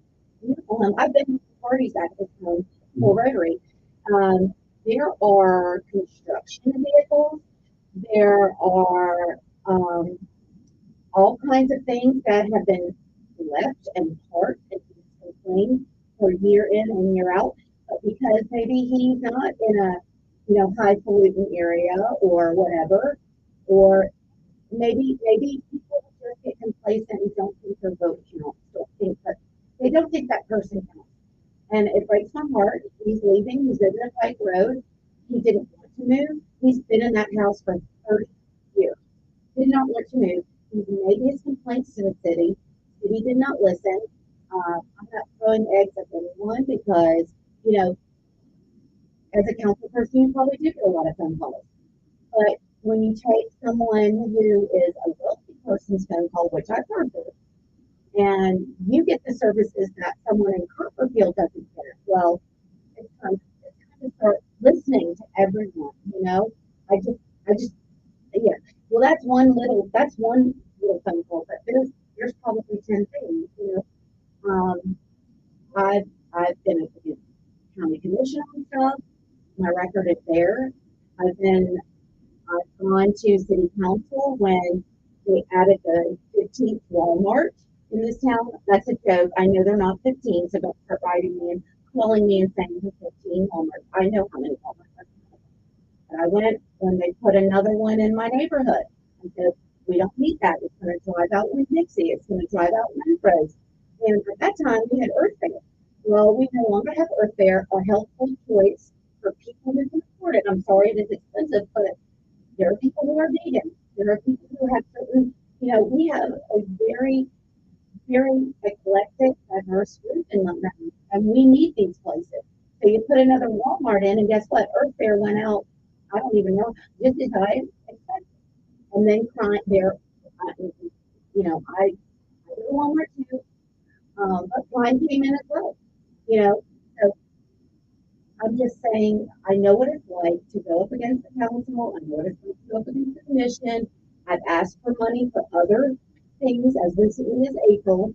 I was on deaf ears. What we're missing is this is not just a capital city for tourists. This is a residential, city as well, and we're being neglected in every realm, from the top down, from the bottom up. Yeah, tell folks again your name again one more time. Darlene Skyer. And that you're District 9. District 9. Yeah. Well, let me grab this phone call. Okay. Okay. Good morning. Who's this? Good morning.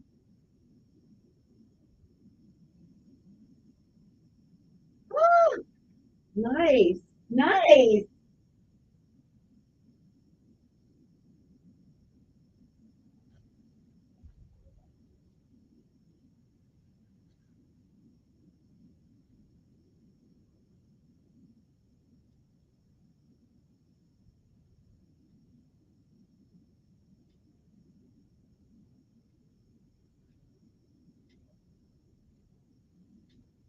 Right.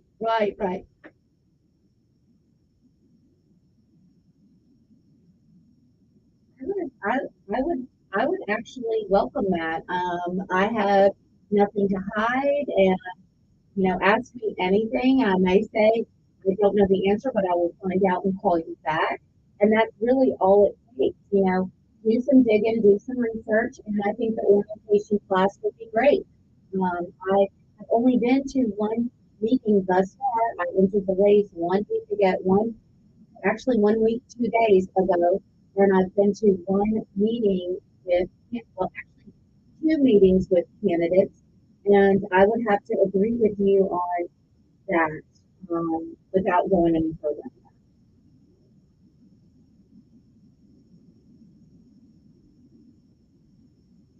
I agree. Yes.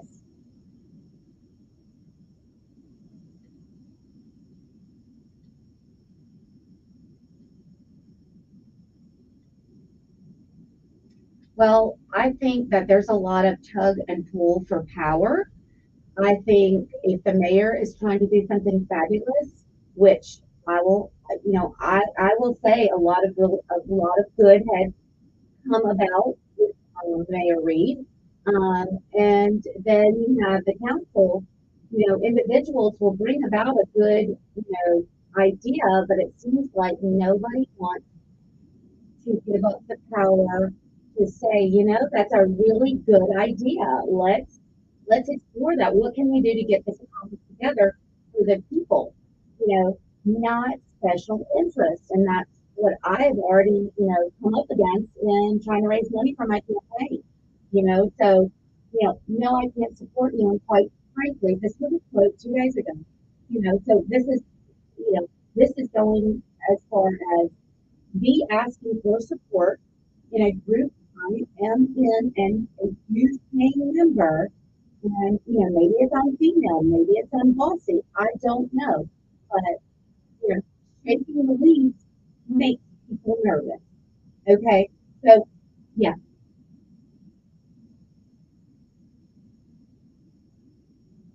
Right. Nice.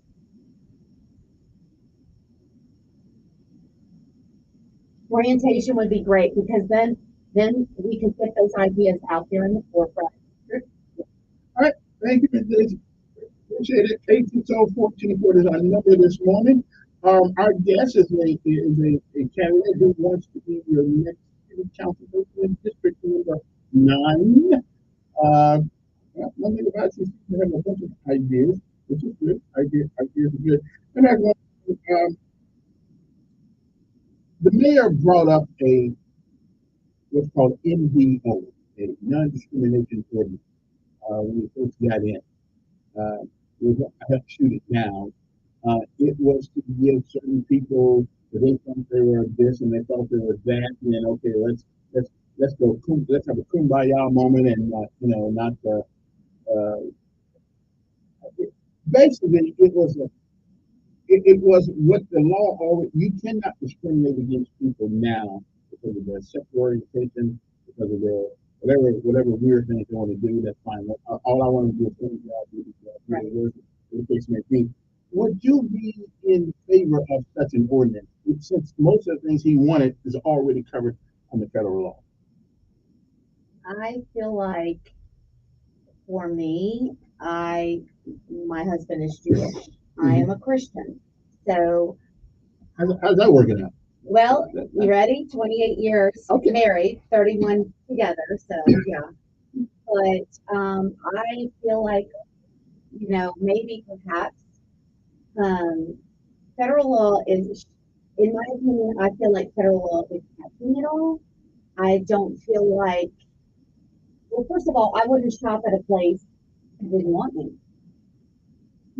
I would not go eat at a place that I didn't have that vibe and feel good about myself. So it's on them, it's on, I feel like if you're a business owner and that's the way you feel, well, that's your deal. I just won't come to you. That's my opinion. Okay. Now, law after law after law. I would say federal law. Yeah. That's all of the things that should not be done. And that's, yeah. Good morning, on here.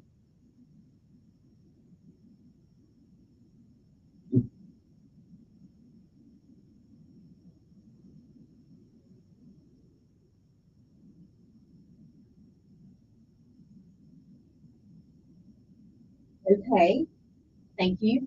So first of all, my platform is about, it's like a layering effect, kind of like brick by brick. I'll explain that. You have to start when they're babies and when they're young, and teach them and have things in place, infrastructure, resources.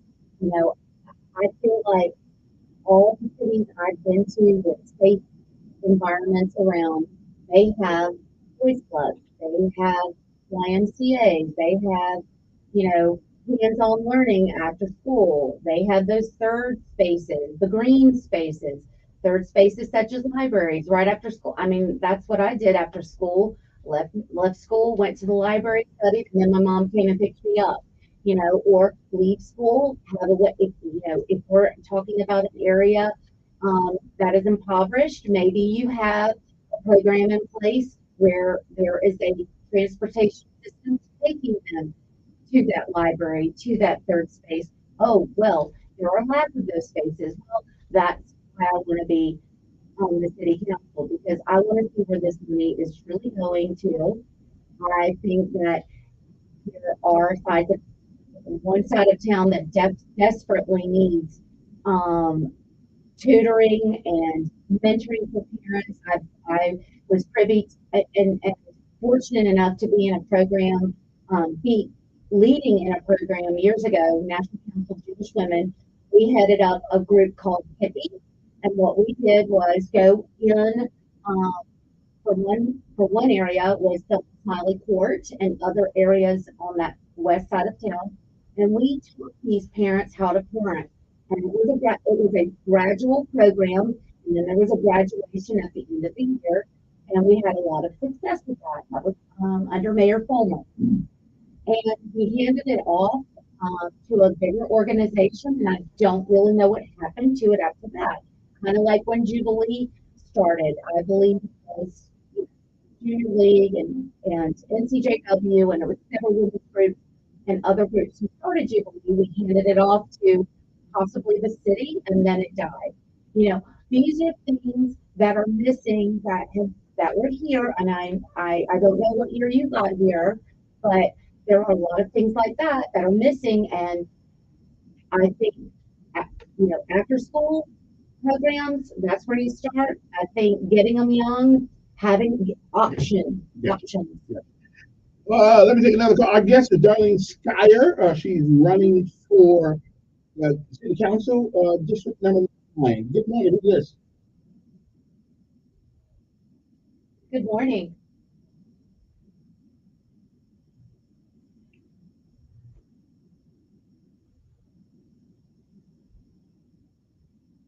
I did.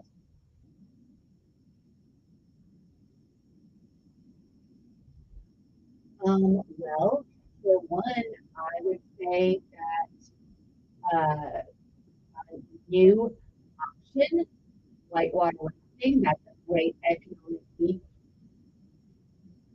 Okay. Support or did he not support? He did not support it. Is that what you're saying? I was unaware of that. I was unaware of his non-support for that. Okay. Is that it?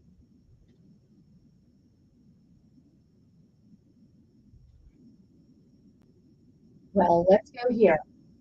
I would try to stay on the side of when he became mayor. I'll go here with you. He became mayor because this city could have been turned upside down during the George Floyd time period. I am also one of 8 children, and 7 of my brothers and sisters are in cities where one of them where severe harm did occur. And I appreciate a mayor who did keep that at bay because I was fearful. My neighbors were fearful. Okay. I feel strongly about safety. Okay, that is one of the biggest reasons why I'm running. That's why you see me running the Tuesday before qualification. Because we've had enough. And I'll say the way he handled COVID and the George Floyd, that I'm not going to say anything negative about. I can tell you good things that happened in Strange and in Redeemer. I don't have a problem with any of the mayors who lived in. I've lived in other cities. You know, I've been around the world. I know what could happen. Good call for you. Good morning, over there. Good morning.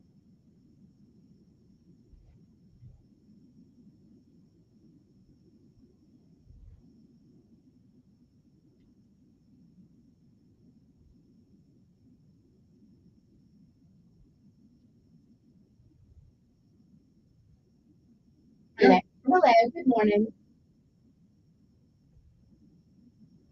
Can you not hear? You got a delay. You need to turn down.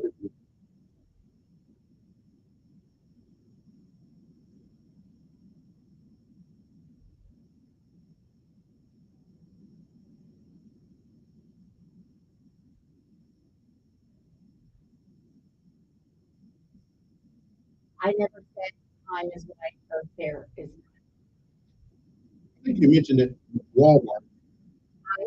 What I, you know, you listen to your place. What I said was when Walmart came to town again for a second round of stores, my community, my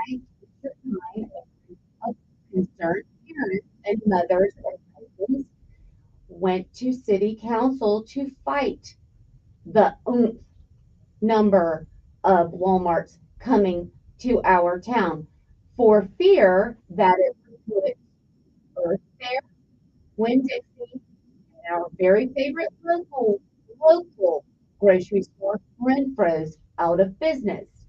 Well, it did not put Renfro's out. It did not put Winn-Dixie out. But what it did put out was Earth Fare, a national chain of healthful grocery stores, which this kind of store caters to specific diets. We no longer have that option. Yeah, that's what I was saying.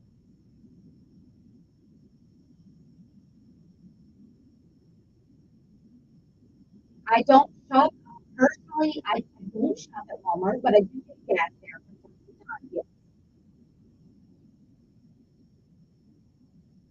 Well, shop could mean gas. Okay.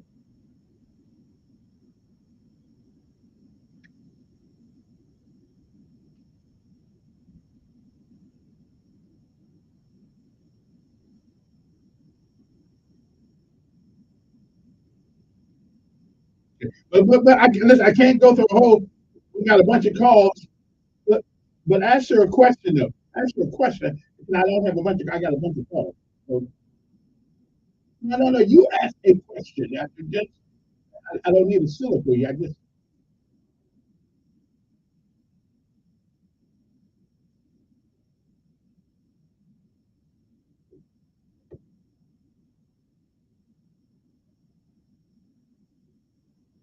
Okay. All right, appreciate I think I got the gist. Guys, when you guys call, I don't have time to go through a whole life story or anything or your philosophical principles. Just ask the candidate the question, and then she can answer. Hopefully. Good morning, you're on there.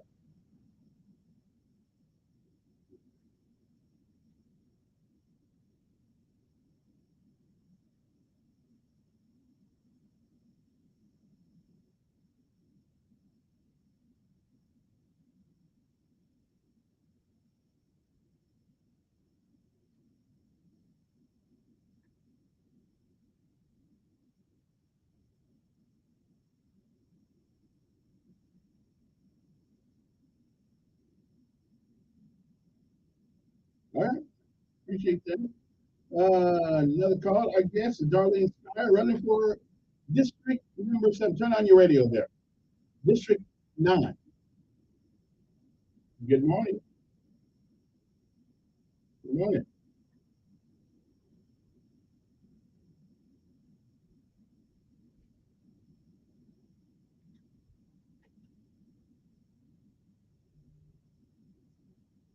It's 300, a little under 300 million.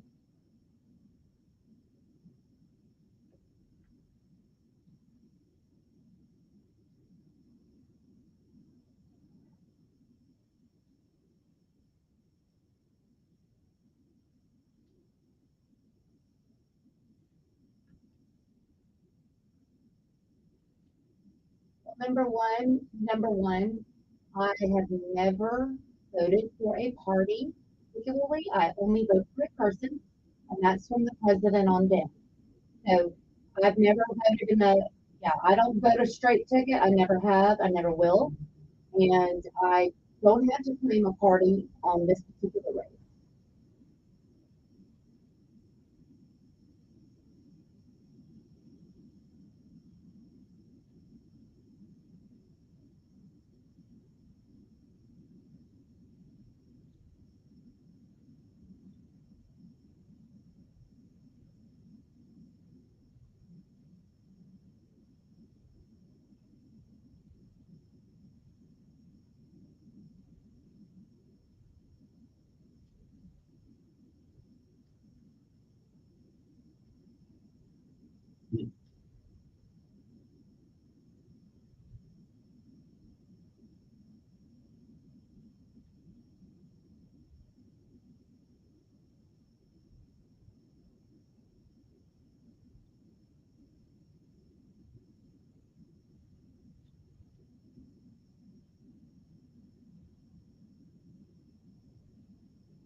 Well,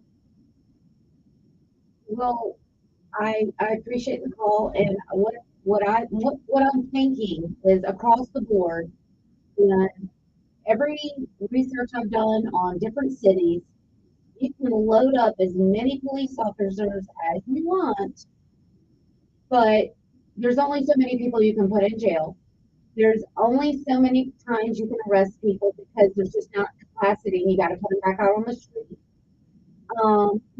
Those are wasted resources. If your police patrol is just going around and locking up people making bad, why don't we try to figure out why they're doing what they're doing? We know why. We've got lack of parenting skills. We've got parents. Look, we've got parents who are strapped. If they are they are struggling. You know, they're working 2 jobs, you know, to make ends meet. So while they're at work, kids play if they're not engaged and busy. We know this, you know. That's why we need another option. We need things for kids to do. We need, when I say to do, study after school, centers to go study in after school, get tutoring, get fine and cold fine arts, music, you know. How about putting a, this is my pet project, putting a racket in every single kid's hand from age 5 years old and up. And I'm seeing great things. I was just at Judge Tiffany McCord's camp this week. She just started playing tennis and she got the bug. And I went out there, went to her camp with her.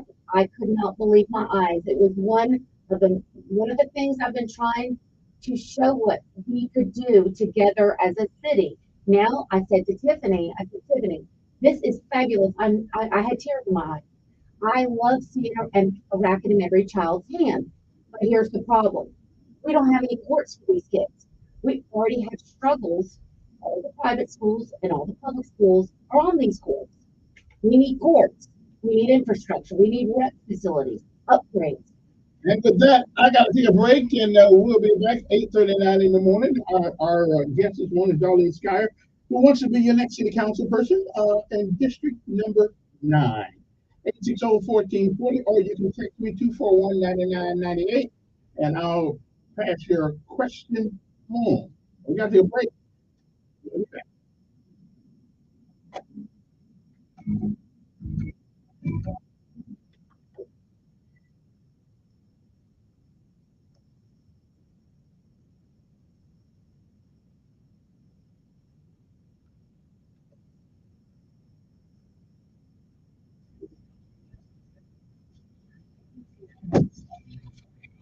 Well, I don't have to say that. At least you're talking. Yeah. I don't know if people sit there chair and they don't really have much to say. Well, you said to me, because if we leave it up to me, you may answer a question that you're probably going to answer.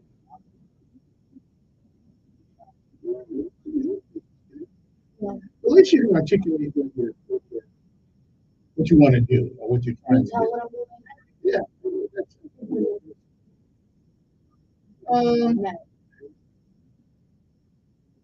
I think what's missing in most people who run for office is specificity. It's being very specific about the things that you want. In a general sense, here's what I get from you. In a general sense, I get from you that we need some programs. But the program is the parent initially. That's the program. Now there are people who don't. Yeah, well, and that's why we're in the same chain we're in right now, because most of these kids, young adults who are doing these things, are doing it under the nose of their parents, because parents are not taking. We're not holding the parents responsible for what their kids do, and so not ignoring it because you don't want to be deemed as some sort of racist or some sort of anti-this, but then we're going to have the same thing with both. Who said it? Was it Darwin or was it who's a great science theorist in equals empty square? Einstein said the definition of insanity is keep doing the same thing you've always done and expect different results. So that's where we are. And the power of the be ain't that powerful then.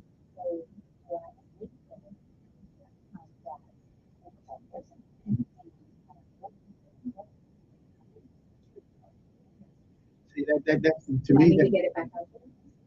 Listen, that's people with no domain. Okay, truth is what it is. It's not white. It's not black. It's not left. It's not right. Truth is it. Truth is an absolute. What is it? Our biggest problem is that people complain about that. Biggest problem. It's wrong.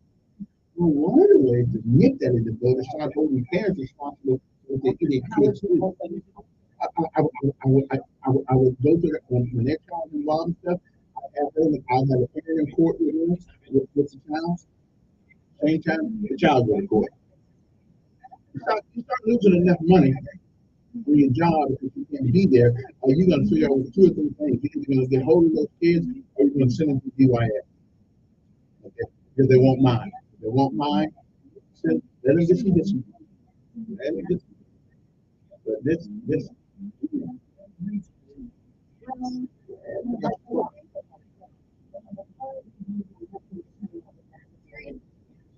That's where I knew that. So let's just talk about the parts that you're talking about.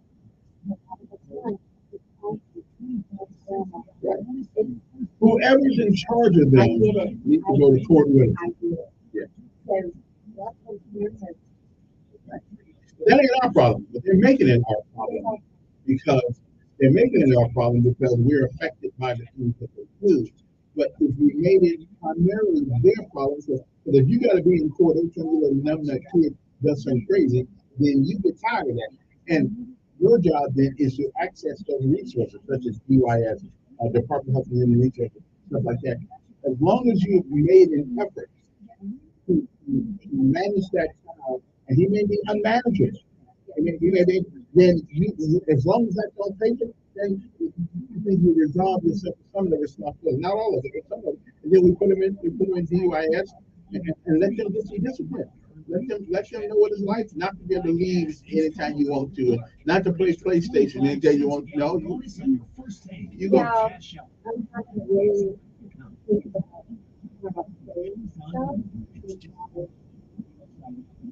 What we call that political correct. One thing I love about the South, political correct is what they call that. Often.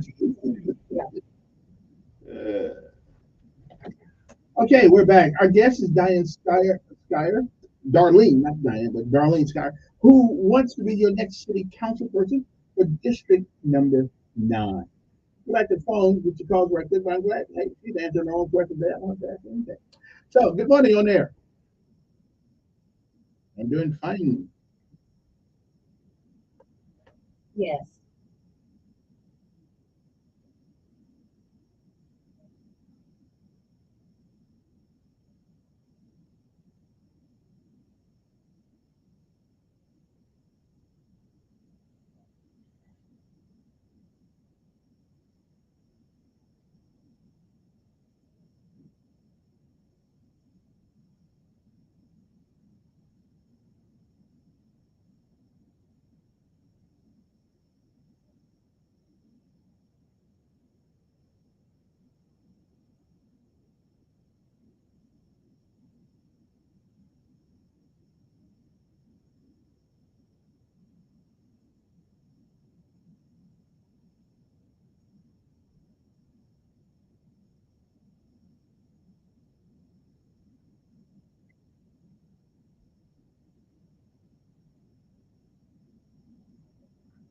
So I'm running against Charles Jenright.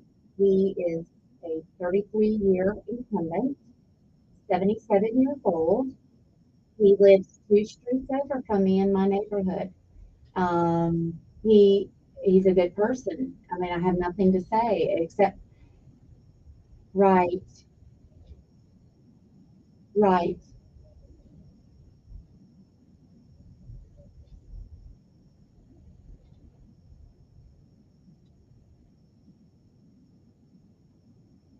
Thank you.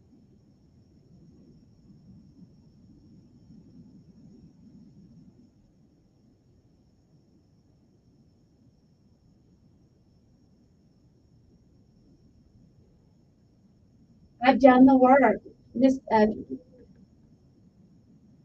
Right. I'm so thankful. I'm so thankful for that. But I just wanted to add one more little thing to what you were talking about in reference to Thelma Smiley Court. You know, I was in my 20s and 30s and I did the work. And that was when I first came to Montgomery, right out of Birmingham, honestly, right out of the University of Alabama.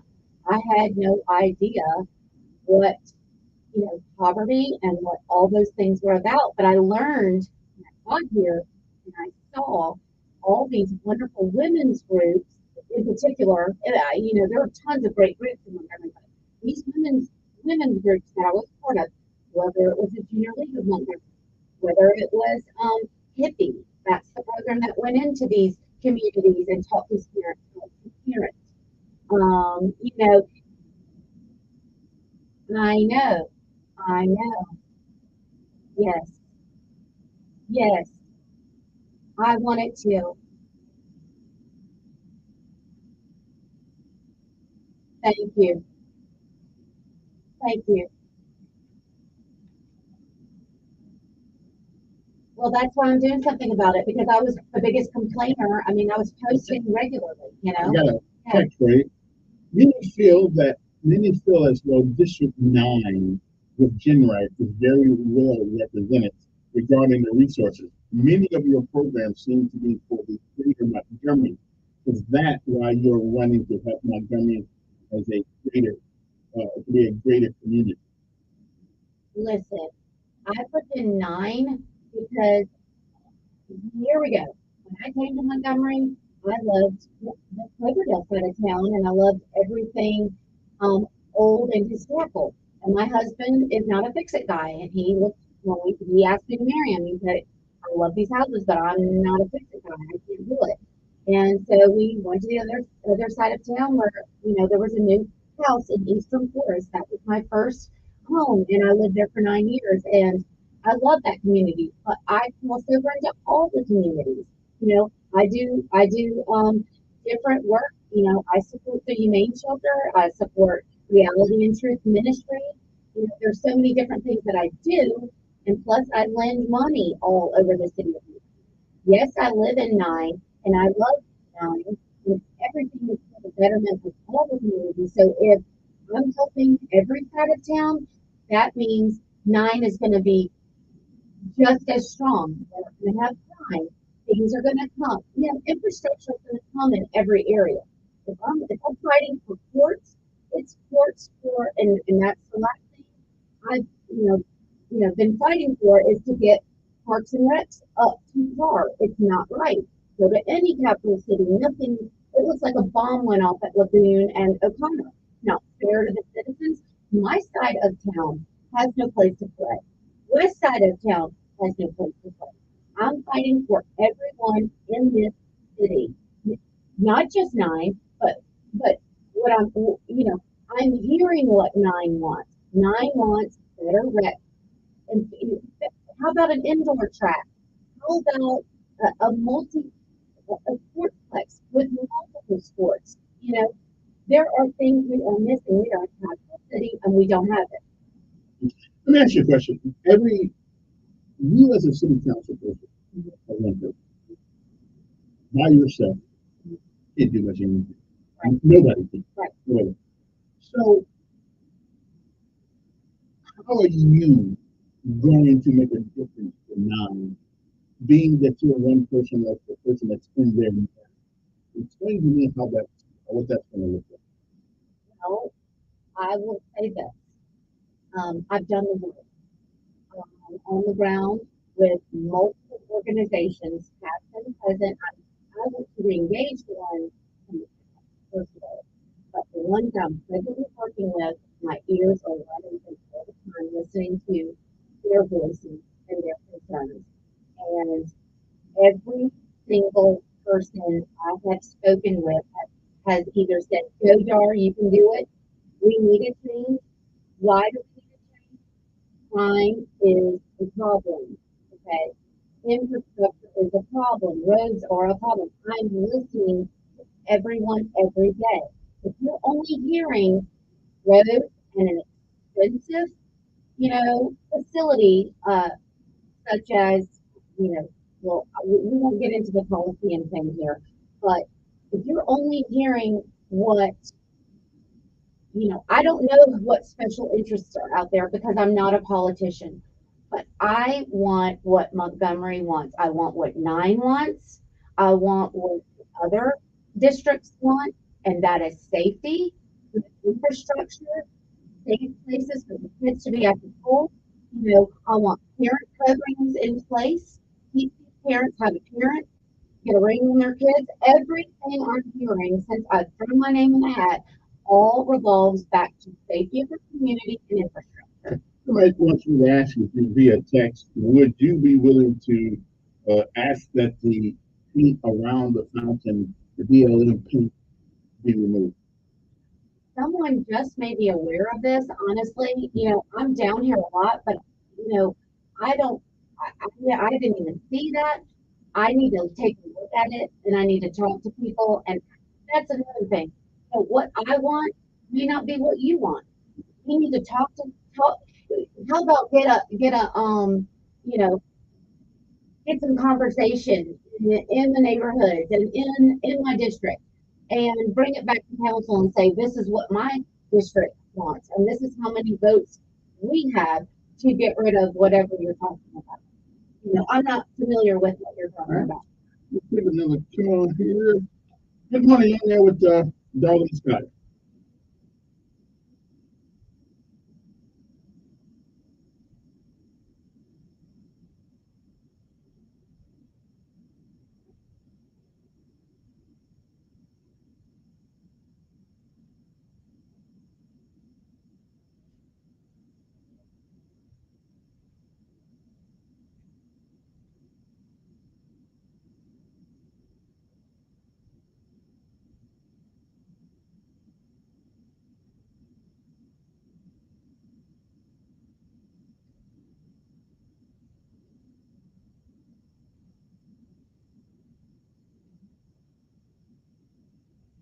Okay, is there a question? I don't want to rush, but I don't have a whole lot of time. Okay.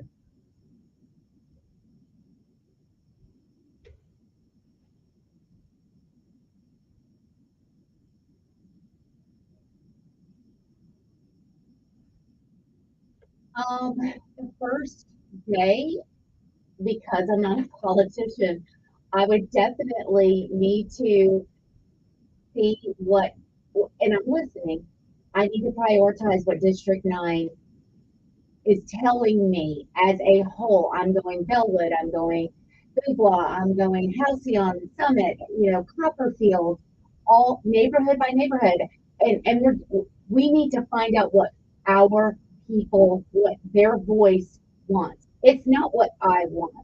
I have nobody supporting me. There's not one special. I'm self-funded campaign right now.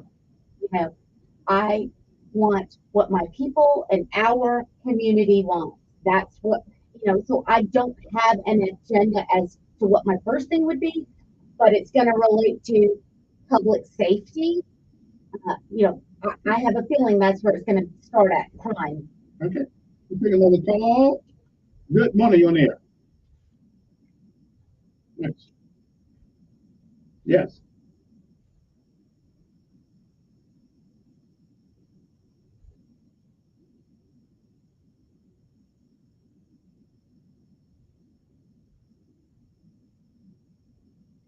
I have not, but I actually have about. Thank you. Can you text Kevin your number? Text it to me. You got my number, or you know, or email me. Email me.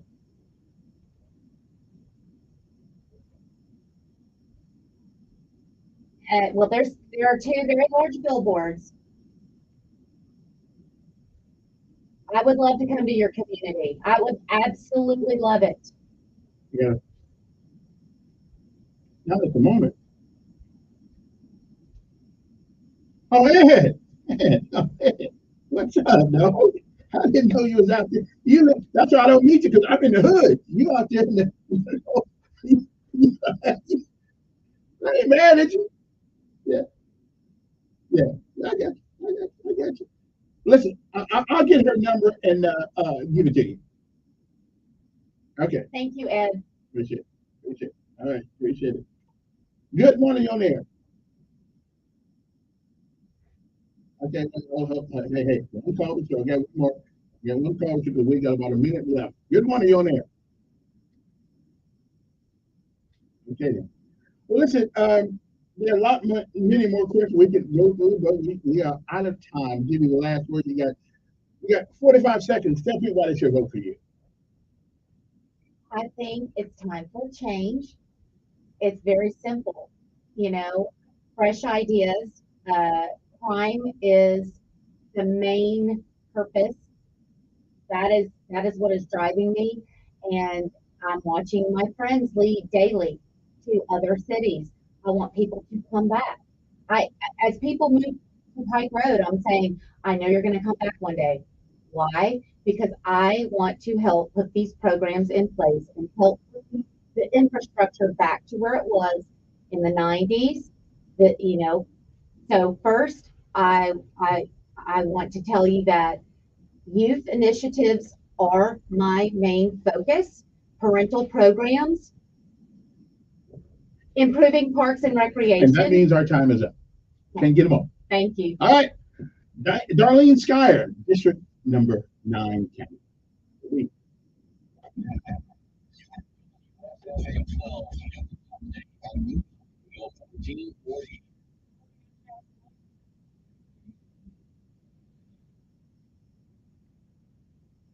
How did I get that on?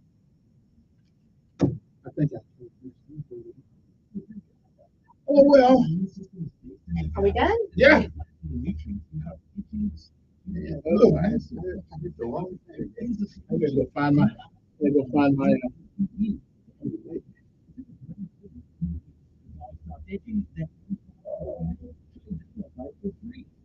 Shipping and handling. Learn more at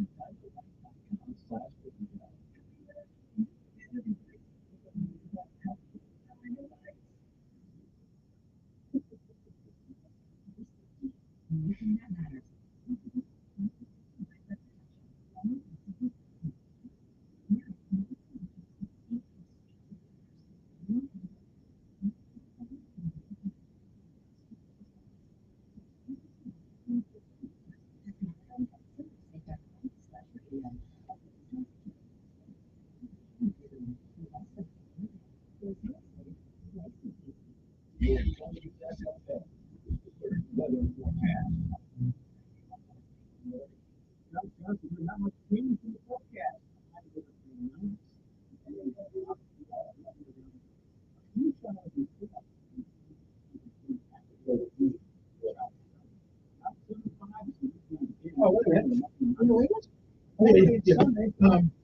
What?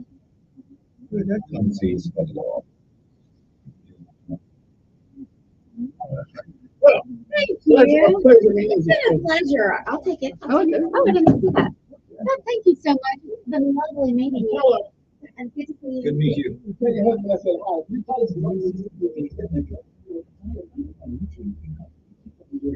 Its leadership goes through the 2024 elections. 2 days ago, he froze up for about 20 seconds speaking to reporters. Yesterday, one back at work urged lawmakers to pass a defense policy bill. The legislation passed 86 to 11, putting the bill in a collision course with the Republican-controlled House, which added provisions restricting abortion access. Another day, another piece of economic news. The Fed's preferred gauge shows inflation cooled in June to its lowest annual rate in more than 2 years. A lead economist at Oxford Economics says it's proof the main growth engine is still coming. The relentless heat wave that's blanketed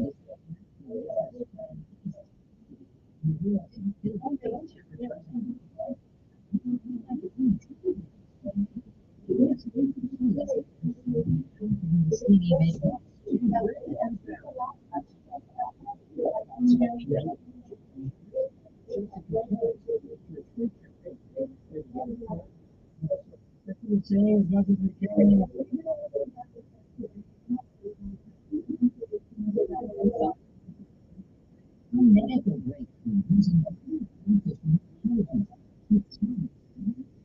in the document was able to control his hand and arm and feel with the after he had a computer chip implanted in his brain.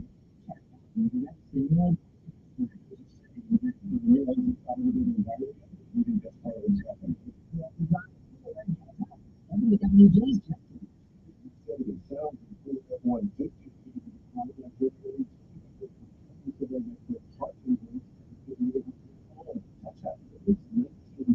43. This is CBS News.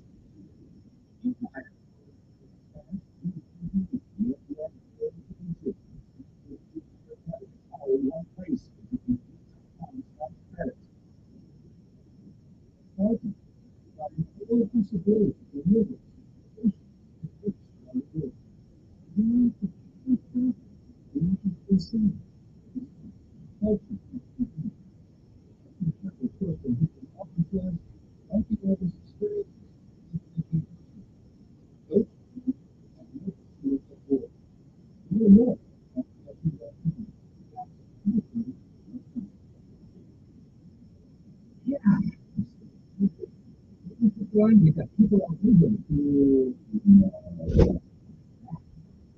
I'm looking at it how to use this.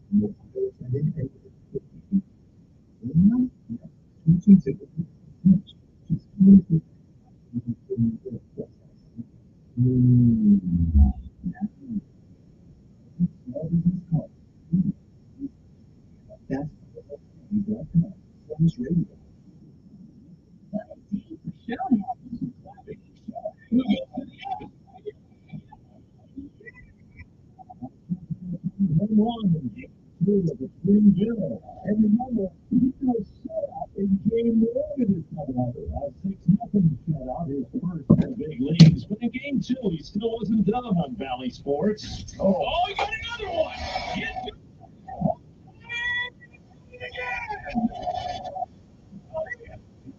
Big leading 30. 2.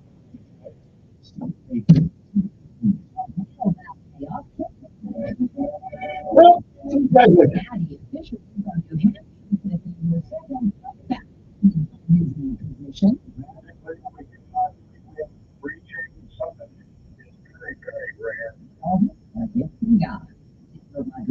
CBS